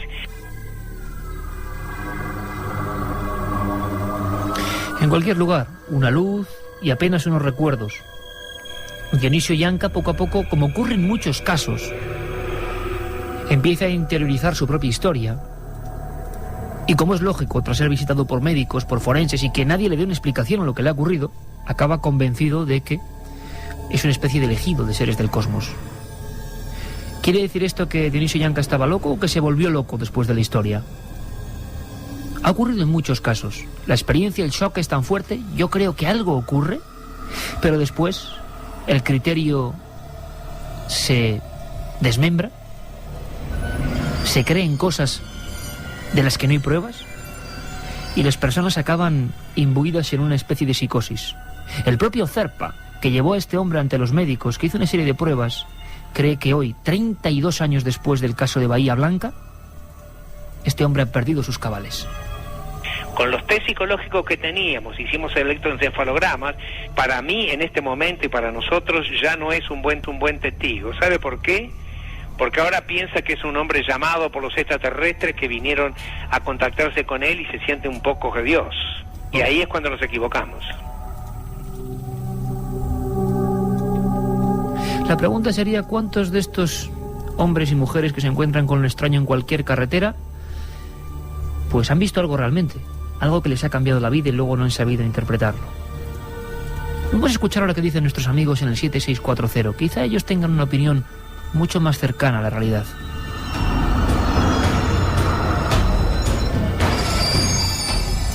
Pues un taxista nos dice, por favor, que no se me pare el coche. Soy vigilante de Valencia. Después de esta historia va a hacer las rondas el que yo te diga. Feliz Navidad a todos. Somos los guardias civiles de Castro Urdiales. Nos pasamos el tiempo en el coche y en los pueblos e impresiona. Nos toca trabajar estas fiestas. Pues muchos saludos y buena suerte también en estas fiestas. Guardia civil que ha sido protagonista de muchos casos. Estoy recordando uno cerca de Pozo Amargo, provincia de Albacete. Bueno, una visión muy extraña de una especie de figura que describían los dos miembros de la Benemérita como un... ¿Sabes los típicos maniquís sin cara, con varias piezas articuladas que utilizan los pintores, con una cabeza un poco bombada? Imaginaos a un individuo así en mitad de la carretera. Imaginaos que vuestro coche se acerca hacia él, da las largas, no se aparta y el coche se para. Pero es que el coche se para y el individuo sigue unos 50 metros sin moverse. Y se produce una serie de, vamos a decirlo así, de momento de tensión. Los agentes no saben qué hacer, año 81. El individuo no se mueve y entonces es cuando se da cuenta de que es bastante alto. Por supuesto, además, el aparataje eléctrico del coche se viene abajo, la batería al parecer se gasta en ese preciso momento, y entonces se produce un instante en el cual todo es oscuridad, y ese ser poco a poco se gira como si fuera un militar, un robot, y se mete en el lado derecho de la carretera y desaparece. Los guardias civiles pudieron contactar andando carretera a través, por supuesto no en el mismo lugar donde apareció este ser, e informaron en el cuartelillo correspondiente. Hay muchos casos de este tipo, de visiones en mitad de la carretera, de visiones extrañas. José Germán nos dice, yo soy de Almendralejo y esa historia es muy real. Una noche volvía de ver a mi novia y 100 metros antes de un cruce vi la figura de un anciano con la boca abierta y un paraguas en la mano. Eran las 4 de la madrugada, nos dice Alberto. Otro Alberto, en este caso desde Cáceres, que nos dice que tiene los pelos de punta y que se le han quitado las ganas de conducir de noche. Hola, es la primera vez que me habéis hecho pasar tanto miedo. Conozco la zona y nunca más voy a pasar de noche por allí. Llevo 5 años pasando por allí para llevar a mi novia, pero a partir de hoy nada será igual. Nos escribe un amigo desde Badajoz. Yo estuve en ese cuartel de maniobras hará 5 años y una de las noches dando una vuelta nos pareció ver a alguien en la carretera. Echamos a correr. Soy Adai, mi padre también ha visto a la portuguesa debajo del árbol. Lo pasó muy mal e incluso necesitó ayuda psicológica. Como siempre, analizando una historia surgen muchas más. testimonios callados que ahora pues quieren gritar de alguna manera, aunque sea a través de esta vía, que ellos también lo vieron. En ese libro, en ese trabajo de 3 años de investigación, La noche del miedo, incluso pude hablar con personas que habían sido, con nombres y apellidos y sus fotografías, ametralladas en esa Nacional 5, pues por una serie de errores en una noche de pánico. Totalmente justificable, no en el sentido de ametrallar a alguien, sino en el sentido de que el pánico y la histeria se apoderó de toda esa zona aquel 12 de noviembre de 1976. Sin duda alguna, una noche de auténtico miedo. Como, Alberto, miedo pasó mucha gente creyendo que había sido teletransportada, ¿no? Sí, tenemos que hablar de un caso que yo creo que fue de boca en boca en Argentina, un poco se convirtió en una de las leyendas urbanas, y a partir de ahí pues empezaron a ocurrir muchos sucesos extraños, de repente empezaron a ocurrir apariciones, avistamientos ovni, y bueno, pues una investigación que fue llevando pues hacia descubrir que verdaderamente esa teletransportación tal y como nos habían contado tampoco existió, ¿no? Parece ser que llevó una investigación, que parece ser que se estaba pues promocionando una película de aquel entonces y que todo había sido una pequeña farsa, un pequeño montaje. Lo que sí dio pie es a otras leyendas, a otras historias, y a partir de ese suceso, llamado el caso Vidal, empezaron a ocurrir diferentes cosas extrañas, ¿no? El relato robot sería un coche, va caminando y de repente la típica niebla, densa niebla, y de repente la primera historia que al final nunca se supo si era verdad, mentira, la historia del caso Vidal. Es que ya lo estoy viendo, a muchos de nuestros oyentes conduciendo en este momento, a lo mejor incluso, pues fíjate, por un paraje de estos oscuros. Y quién sabe, a lo mejor miran la ventanilla y empiezan a descubrir que empieza a llegar esa neblina. No sé si alguno de nuestros oyentes se atrevería a parar en una gasolinera a estas horas a echar gasolina. A lo mejor resulta que en vez de cobrarles en euros, pues no sé, les cobran en otra moneda. En ducados, ¿no? Antiguos. Porque hay una historia muy bonita de viajes en el tiempo, ¿no? No solo en el espacio, sino en el tiempo. Parece un mito que se repite.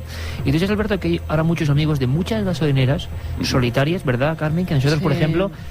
Carmen y yo cuando vamos de viaje es que vamos por todas. Y además por la noche, casi siempre viajamos también de noche por esas carreteras. Fíjate, yo voy a mandar un abrazo hace poco. ¿Dónde fue? Yo creo que por Tarancón, algún sitio hacia el sur de España. Nos decían que eran devotos de Milenio 3, pero también en la Sierra de Urbasa. ¿Tú imagínate qué lugar? La Sierra de Urbasa, un pequeño surtidor, seguro que me está escuchando ahora este amigo, una de estas gasolineras solitarias, ¿no? Que se queda casi sin luz en mitad de las montañas de Navarra. Pues imagínate una noche como esta, Alberto. Bueno, reportaje ideal para un día como hoy. Sí. Mucha gente está viajando, ¿no? Ante todo, precaución, eso sí. Y además, como tú decías antes, siempre la misma historia. Un coche, aparece niebla, despiertan, ha pasado pues a lo mejor 48 horas, 24 horas, y han recorrido una cantidad increíble de kilómetros, empiezan en otro, o despiertan en otro sitio, ¿no? En el caso de este caso Vidal, pues despertaron al cabo de 48 horas, era de día, ellos vieron que su coche... Cuando salieron fuera empezaron a mirar, estaban en un paraje inquietante, extraño para ellos, vieron que el coche estaba totalmente como si hubieran pasado un soplete por el coche y lo hubieran prácticamente oxidado toda la pintura, y descubrieron, pues eso, preguntando a la gente, el motor funcionaba, arrancaron el coche, empezaron a preguntar a la gente y todo el mundo diciéndoles que estaba en México, ¿no? Llegaron, se supone o cuenta la leyenda, que llegaron incluso al consulado. Pues pidieron varios testigos, llamaron a sus amigos que se habían encontrado con ellos en la carretera, con lo cual todo era una historia muy inquietante. Lo que pasa es que luego hay un sector crítico que dice que pudo ser la maniobra de publicidad de una película que además generó una moderna leyenda urbana que se fue copiando en todos los países de habla hispana. Siempre era pues un coche que sale de Granada y aparece en Lima, un coche que sale de Guatemala en cualquier punto de ese país y aparece, pues, por ejemplo, en Barcelona. Eran viajes transoceánicos y parece que se generó esa leyenda urbana, sobre todo porque luego cuando se ha ido a averiguar muchos de los testimonios no existen, ¿no? Sí, y además también incluso se cree que esa posible investigación de esa película también fuera también una leyenda, con lo cual siempre se queda ahí ese misterio dando vueltas y no se sabe muy bien en qué ha acabado, ¿no? Alberto, muchas gracias. Nada. Y buen viaje. Igualmente.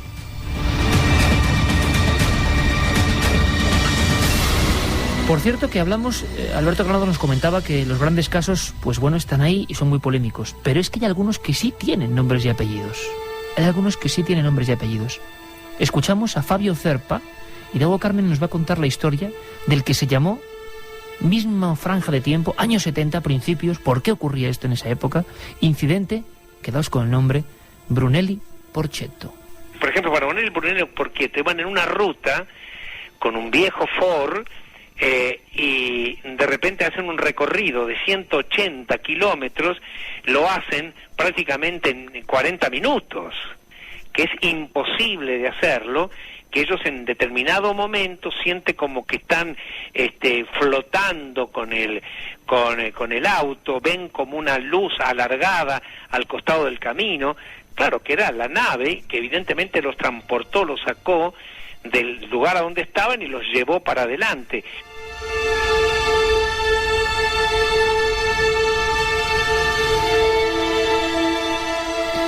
Carmen, tienes ahí el expediente para que todos los amigos en esta noche de viajes y de viajeros lo conozcan. Brunelli Porchietto. El 16 de julio de 1972, Brunelli y Porchiello, que residían en Córdoba, en Argentina, se desplazaban con su coche, un Ford Falcon modelo 68, a la ciudad de Balnearia para asistir a una reunión con viejos amigos. Tras la cena y el posterior baile, donde hay que indicar que no bebieron nada de alcohol, terminó a las 2:30 de la madrugada. Los dos hombres volvieron a coger el vehículo para regresar a su domicilio. Así llenaron el depósito de gasolina y comenzaron a circular por la carretera a una velocidad media de entre 80 y 100 kilómetros por hora. Tras pasar una localidad llamada Arroyito, observaron una potente luz blanca que iluminó todo el entorno. Brunelli divisó algo que le identificó como un objeto en el cielo, pero su compañero le apremió para que acelerara, porque lo más seguro que fuera una tormenta. Eran ya las 3:10 de la madrugada y llevaban recorridos unos 16 kilómetros desde que emprendieron el viaje, cuando a un lado de la carretera observaron una hilera de luces rectangulares de color anaranjado y unos 50 metros de largo. De pronto se dieron cuenta que ya estaban a pocos kilómetros de su destino, pero deberían haber tardado unas 2 horas y habían realizado todo el recorrido, incluso la parada, echar gasolina, las luces, en menos de 1 hora. En ese momento Iker casi no se dieron cuenta, pero el día después comprobaron que el depósito de gasolina pues había gastado muy poco, efectivamente como si tan solo hubieran circulado unos pocos kilómetros.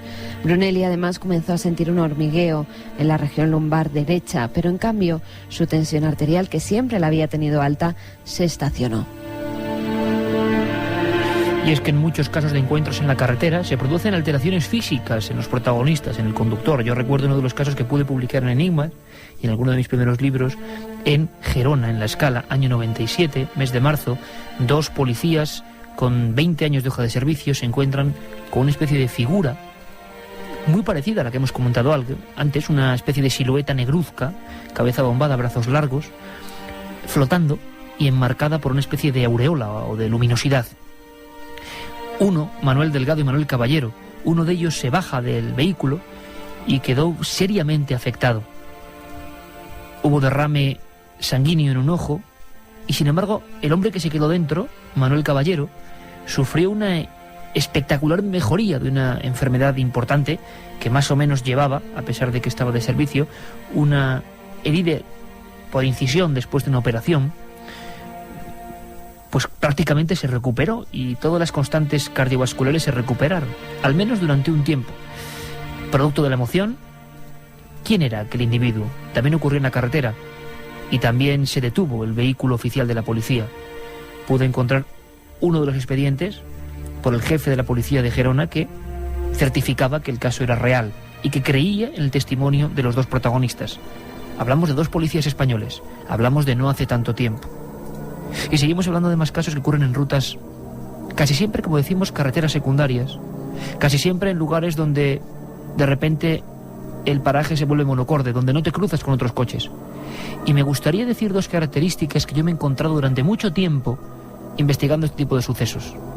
Por ejemplo, el caso de las 7 villas en Cantabria, donde un hombre circula tranquilamente y se encuentra una especie de figura que parece un payaso, con un gorro, con una especie de capirote, y conforme se va acercando lo que parece es una especie de reo de la Inquisición, que está de repente en mitad de la carretera. Fue un caso célebre que llegó a investigar el Ejército del Aire, aunque luego su proceso no acabó nunca en los archivos oficiales.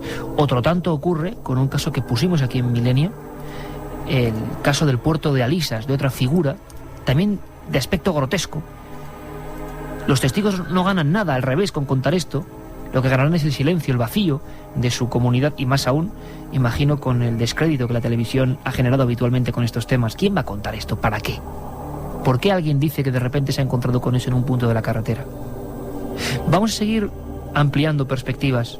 Volvemos a conectar con Fabio Zerpa en Buenos Aires para hablar de casos que se pudieron investigar en nuestro país, en España. Hay un caso también de un médico madrileño que yo investigué también, que prácticamente hace Sevilla y Madrid, lo hace prácticamente en 40 minutos, y estoy hablando de 20 años atrás, o más quizá. En el caso de estos dos, los tres músicos, ellos vieron también como que el auto, el coche, iba un poco moviéndose, un poco por arriba, ven también una luz extraña, y de repente cuando van a entran en unas luces, dice, bueno, esta debe ser tal con la localidad, ustedes no saben qué dice, y cuando se dan cuenta que están entrando en la ciudad de ellos. Manda un SMS al 7640. Escribe la palabra milenio, espacio y lo que nos quieras contar. Comentaristas de Milenio 3. Sabemos que siempre hay alguien al otro.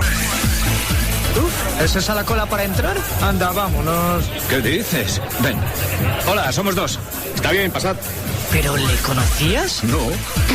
Eres único. Único 43, por favor. Hugo 43. Nadie sabe más de la noche.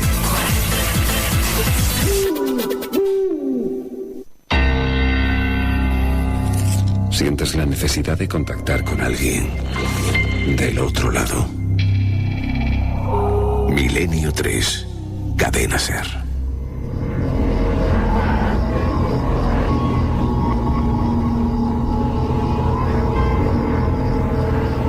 Muchos mensajes en esta noche ya navideña que nos mandan al 7640, palabra clave milenio. Yo hice la mili en Talavera y lo de la Portuguesa no es lo único raro que sucede allí. Lo peor es el polvorín. Allí pasa de todo. Buenas noches, tengo 16 años y estoy en el coche con mi padre y mis hermanos dirección Almería, y solo escucharos se nos ponen los pelos de punta. Qué bonito, ¿no? Que vaya toda la familia en el coche por esas carreteras oscuras y escuchando. Hablando de Almería, quizá estén pasando cerca de Gádor, del terrible sacamantecas Francisco Leona. Tú arréglalo, Iker. No, porque es que allí yo recuerdo que recogí testimonios que la gente pensaba que el espíritu de Leona, todavía, con los niños en un saco, de ahí nace el mito del hombre del saco, seguía vagando por las montañas de aspecto lunar de esa provincia, ¿no? ¿Y te imaginas la escena, Carmen? De Leona, con el niño en el saco, y también en Almería, bueno, pues La Roya, ¿no? Los extraños fuegos fatuos que quemaban a la gente y a los enseres en La Roya. Igual están en uno de esos dos puntos, espero que no. Pues tú imagínate esta imagen terrible que nos cuenta Manuel desde Ibiza. Hubo un atropello, un ciclista acabó destrozado, una pierna quedó colgada del tendido eléctrico y bastante gente ha visto el espectro del ciclista. Voluntarios de Cruz Roja. Hemos atendido accidentes en un cruce Antigua Nacional 3 con carretera Tielmes y todos cuentan que se les cruza una mujer con pelo largo. Es curioso, a ver si podemos conectar con alguno de estos para futuros programas, de futuros amigos también, ¿no? De la Cruz Roja, que saben de muchas historias, igual que cualquier servicio, ¿no? Tanto de fuerza de seguridad como servicio público. Hay historias. Hay una, por ejemplo, en un pueblo concreto de Levante, cerca de la población de Silla, que hablaban de lo que provocaba algún accidente. Bueno, imagino que esto es leyenda, ¿no? Pero nosotros estamos dando esta información, que es la que nos transmiten. Y fíjate, esto fue en el año 91, se publicó en la prensa local. Hablaban de un huertano, de una especie de figura, de un agricultor, pero como del siglo XVIII-XIX, que algunas personas habían visto que el atuendo, la ropa, no era la actual. El tipo de albarcas que llevaban, el tipo incluso de herramientas para la tierra, bueno, tenían ese aspecto mucho más antiguo. Curioso.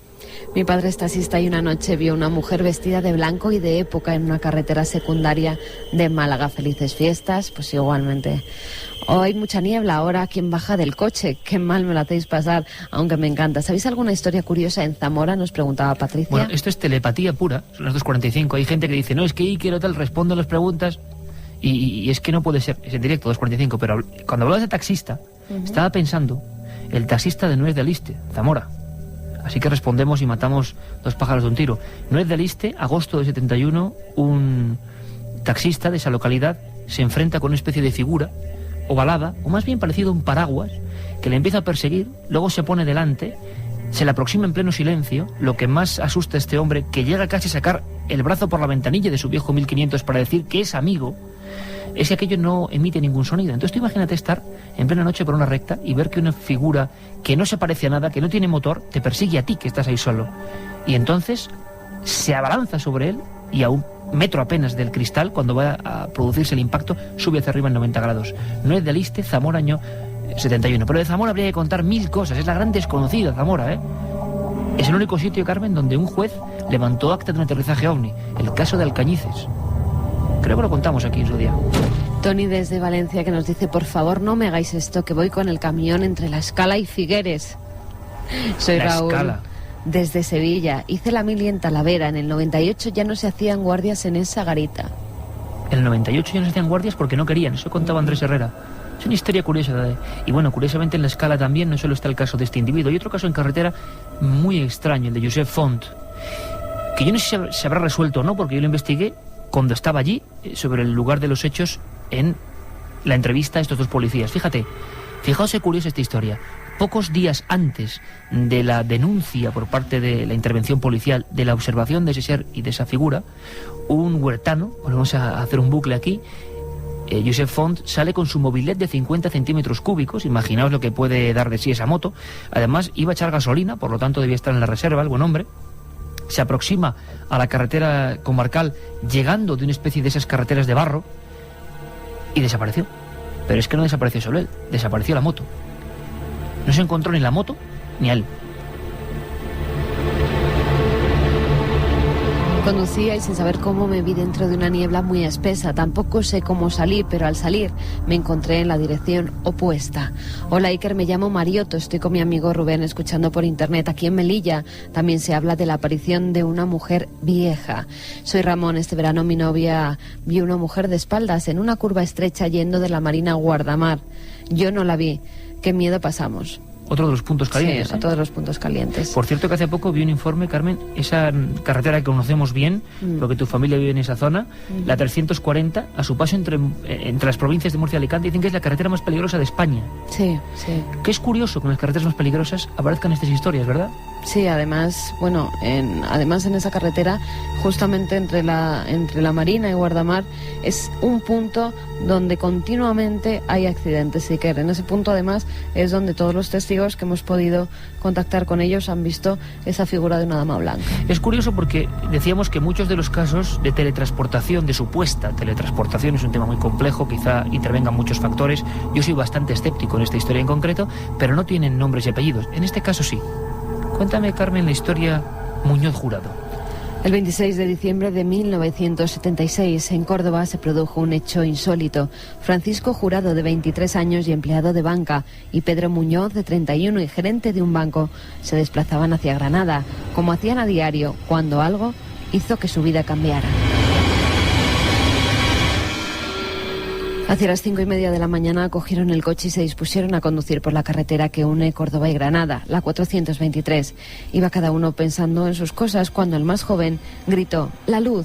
Ambos observaron cómo detrás de un monte que se hallaba a la izquierda del conductor había una intensa luz blanco-azulada. Aquella luminaria poco a poco se fue acercando y en ocasiones el conductor se asustó porque parecía que iba a cortarles el camino. Observaron cómo aumentaba de tamaño y cada vez estaba más cerca. Presos del terror comenzaron a rezar hasta que el aparato se puso encima suya. Vieron cómo se balanceaba sin emitir ningún tipo de sonido y tras tenerlo a unos 3 metros de distancia decidieron hacer un rápido giro, dar la vuelta hasta que por fin lograron perderla de vista. Llegaron al domicilio y allí narraron el suceso a sus familiares, que se percataron de que ambos chicos tenían sus cabellos imantados. Días después comprobaron que se habían vuelto más sensibles al frío y al calor. Observaron en su dormitorio pequeñas luminarias que revoloteaban sobre sus cuerpos y los de sus parejas. Todos estos síntomas se fueron debilitando con el tiempo, pero lo que no podían controlar era un sueño que se repetía todas las noches. Una carretera, una solitaria y oscura carretera en la que se adentraban para no salir nunca de ella. Y es que lo extraño, el fantasma, el aparecido, sigue siendo un gran tabú, y sobre todo cuando aparece en nuestra ruta, en nuestro camino. Nos lo cuenta el antropólogo José Luis Cardero. Dicen los estudiosos que los fantasmas, las apariciones, rompen un poco el equilibrio de la cronología, ¿no? Los fantasmas son como un pasado que no quiere pasar.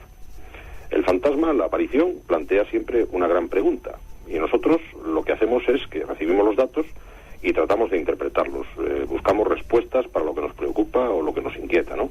Y yo creo que esto fundamentalmente es lo que ocurre con las apariciones. 3:10, y ahora nos vamos hasta Cádiz. Un caso que marcó época, salió en la prensa local y coincidió con otros dos, Sevilla, Salamanca y Cádiz. Entre el 20 y el 21 de marzo de 1974 pasan tres cosas tan extrañas, las tres en carretera. Un viajante sevillano es perseguido por un objeto extraño, un camionero de Salamanca vive la peor noche de pesadilla de toda su vida por una especie de seres embozados en un traje ceñido que parecían estar excavando algo junto a la carretera. Pero quizá el caso más sobrecogedor, porque se produjo de una forma muy extraña y luego ocurrieron cosas dentro del vehículo, al parecer, fue el del chofer de la Diputación de Cádiz, ni más ni menos, don Cristóbal Muñoz. Marzo del 74, va tranquilamente después de dejar al presidente de la Diputación en su domicilio, una carretera, la oscuridad y alguien que aparece en el arcén.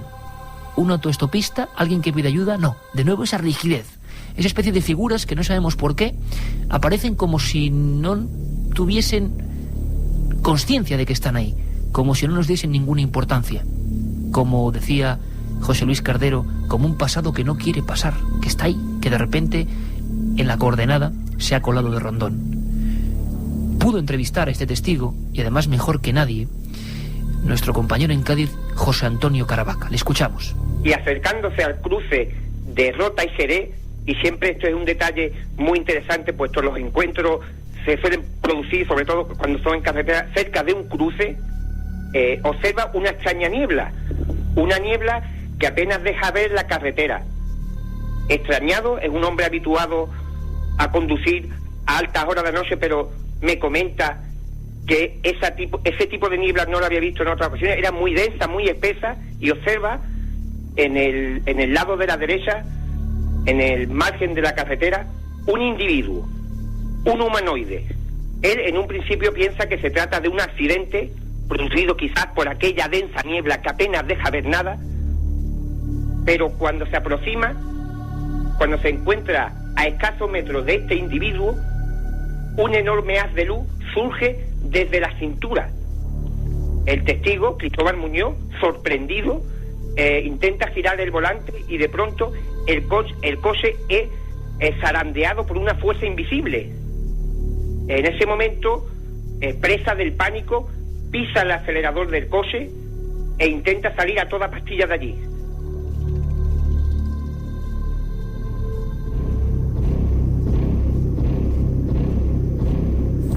Un individuo alto, aparentemente normal, que no hizo ningún movimiento y que destelló desde la altura de la cintura el coche del chofer de la Diputación de Cádiz.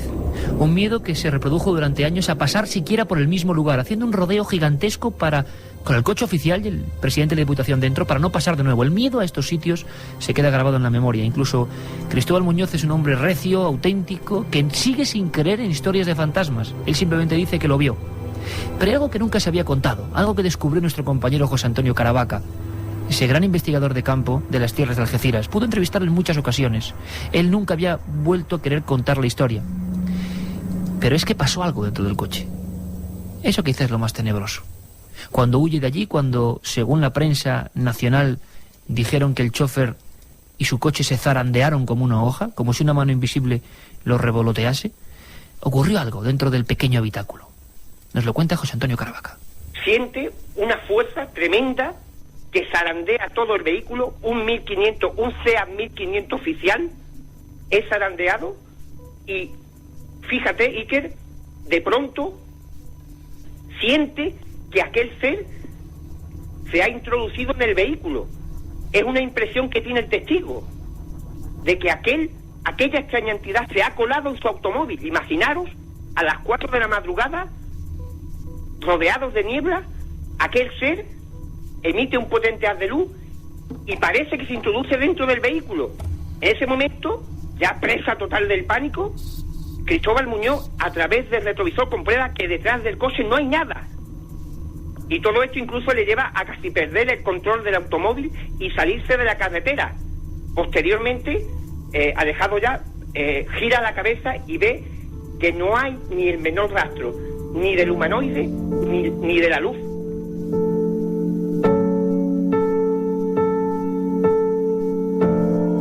Un hombre rígido ocurrió en otros puntos de España, por ejemplo en las inmediaciones de Záfara en 1968. También el coche sufrió extrañas vibraciones. Un individuo... Por cierto, Alberto, tú haces mucho esa ruta y me estabas comentando que hay una característica especial que desde luego yo no conocía. Sí, es un paraje extraño y además siempre vas acompañado por un lateral por la valla de la base de Rota.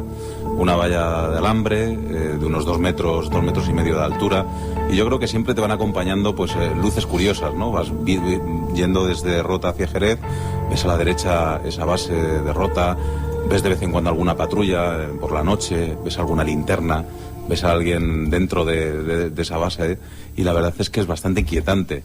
Y luego pues un poco más adelante, cuando uno se desvía hacia la izquierda y vaya en dirección a Jerez, pues la verdad es que a la derecha también hay una especie como de cuartel abandonado o algo así, que tiene como una garita fantasma, y uno pasa. La verdad es que es una zona un poco inquietante. Pues me acabas de dar un dato muy interesante, porque estos casos como el que escuchábamos antes de la Portuguesa, de Talavera Real, también es una base aérea.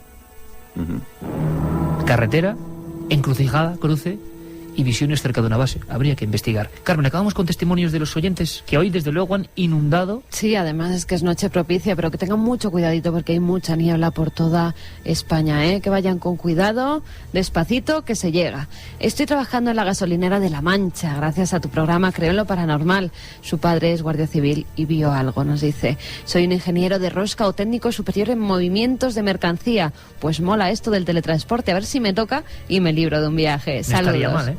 Soy guarda de un coto de caza en la campiña cordobesa y estoy con el coche en medio de los olivos y solo. Estoy acongojado, pero gracias por acompañarnos. Estoy conduciendo por una carretera secundaria de Huesca dirección Zaragoza, que hay niebla y además estoy en reserva y ya no sé qué hacer. Pues si se te para el coche, llámanos que te mandamos a alguien. Yo estoy pensando ahora en la sensación que tuvo que tener, fuera lo que fuese lo que vio, ese hombre, del chofer de Bollación de Cádiz, Cristóbal Muñoz, cuando durante unos minutos cree que ese individuo está dentro de su coche. ¿Cómo se tiene que pasar, eh? Saludos, yo hice la mili en Talavera y me tocaba recoger los perros en la furgoneta de madrugada y algunos perros no querían entrar en ciertas garitas. Hombre, una de ellas, la de la Portuguesa, se ganó ese nombre, seguro. Soy un guardia civil y con el compañero que estoy ahora de patrulla vimos a un grupo de 4 personas y cuando bajamos no había nadie. Saludos desde Santander. Iker, soy un camionero, estoy a la altura de Manzanares, dirección Madrid, con una noche de niebla muy mala y me tenéis acongojado. Un saludo de Juan Miguel. Hombre, cerca de Manzanares estaba también el tío Garrampa. La historia del tío Garrampa, otro de tantos sacamantecas que actuaban y decían, fíjate la historia, iba en un coche fúnebre.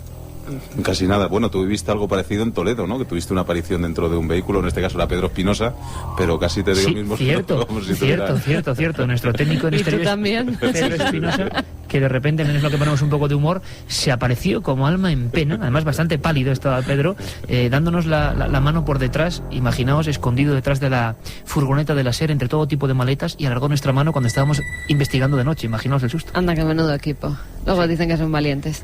En el puesto de socorro de Puente Genil se escuchaban accidentes que no se producían. Todos teníamos la sensación de que alguien pasaba por la ventana. Lo dejamos ahí con ese mensaje. Alberto, Noel, Carmen, bueno, que paséis feliz noche y mañana aquí nos encontramos pues casi después de cenar, justo después de cenar. Venga. Hacia las 12, con una gran tertulia. Un abrazo, amigos. Un beso.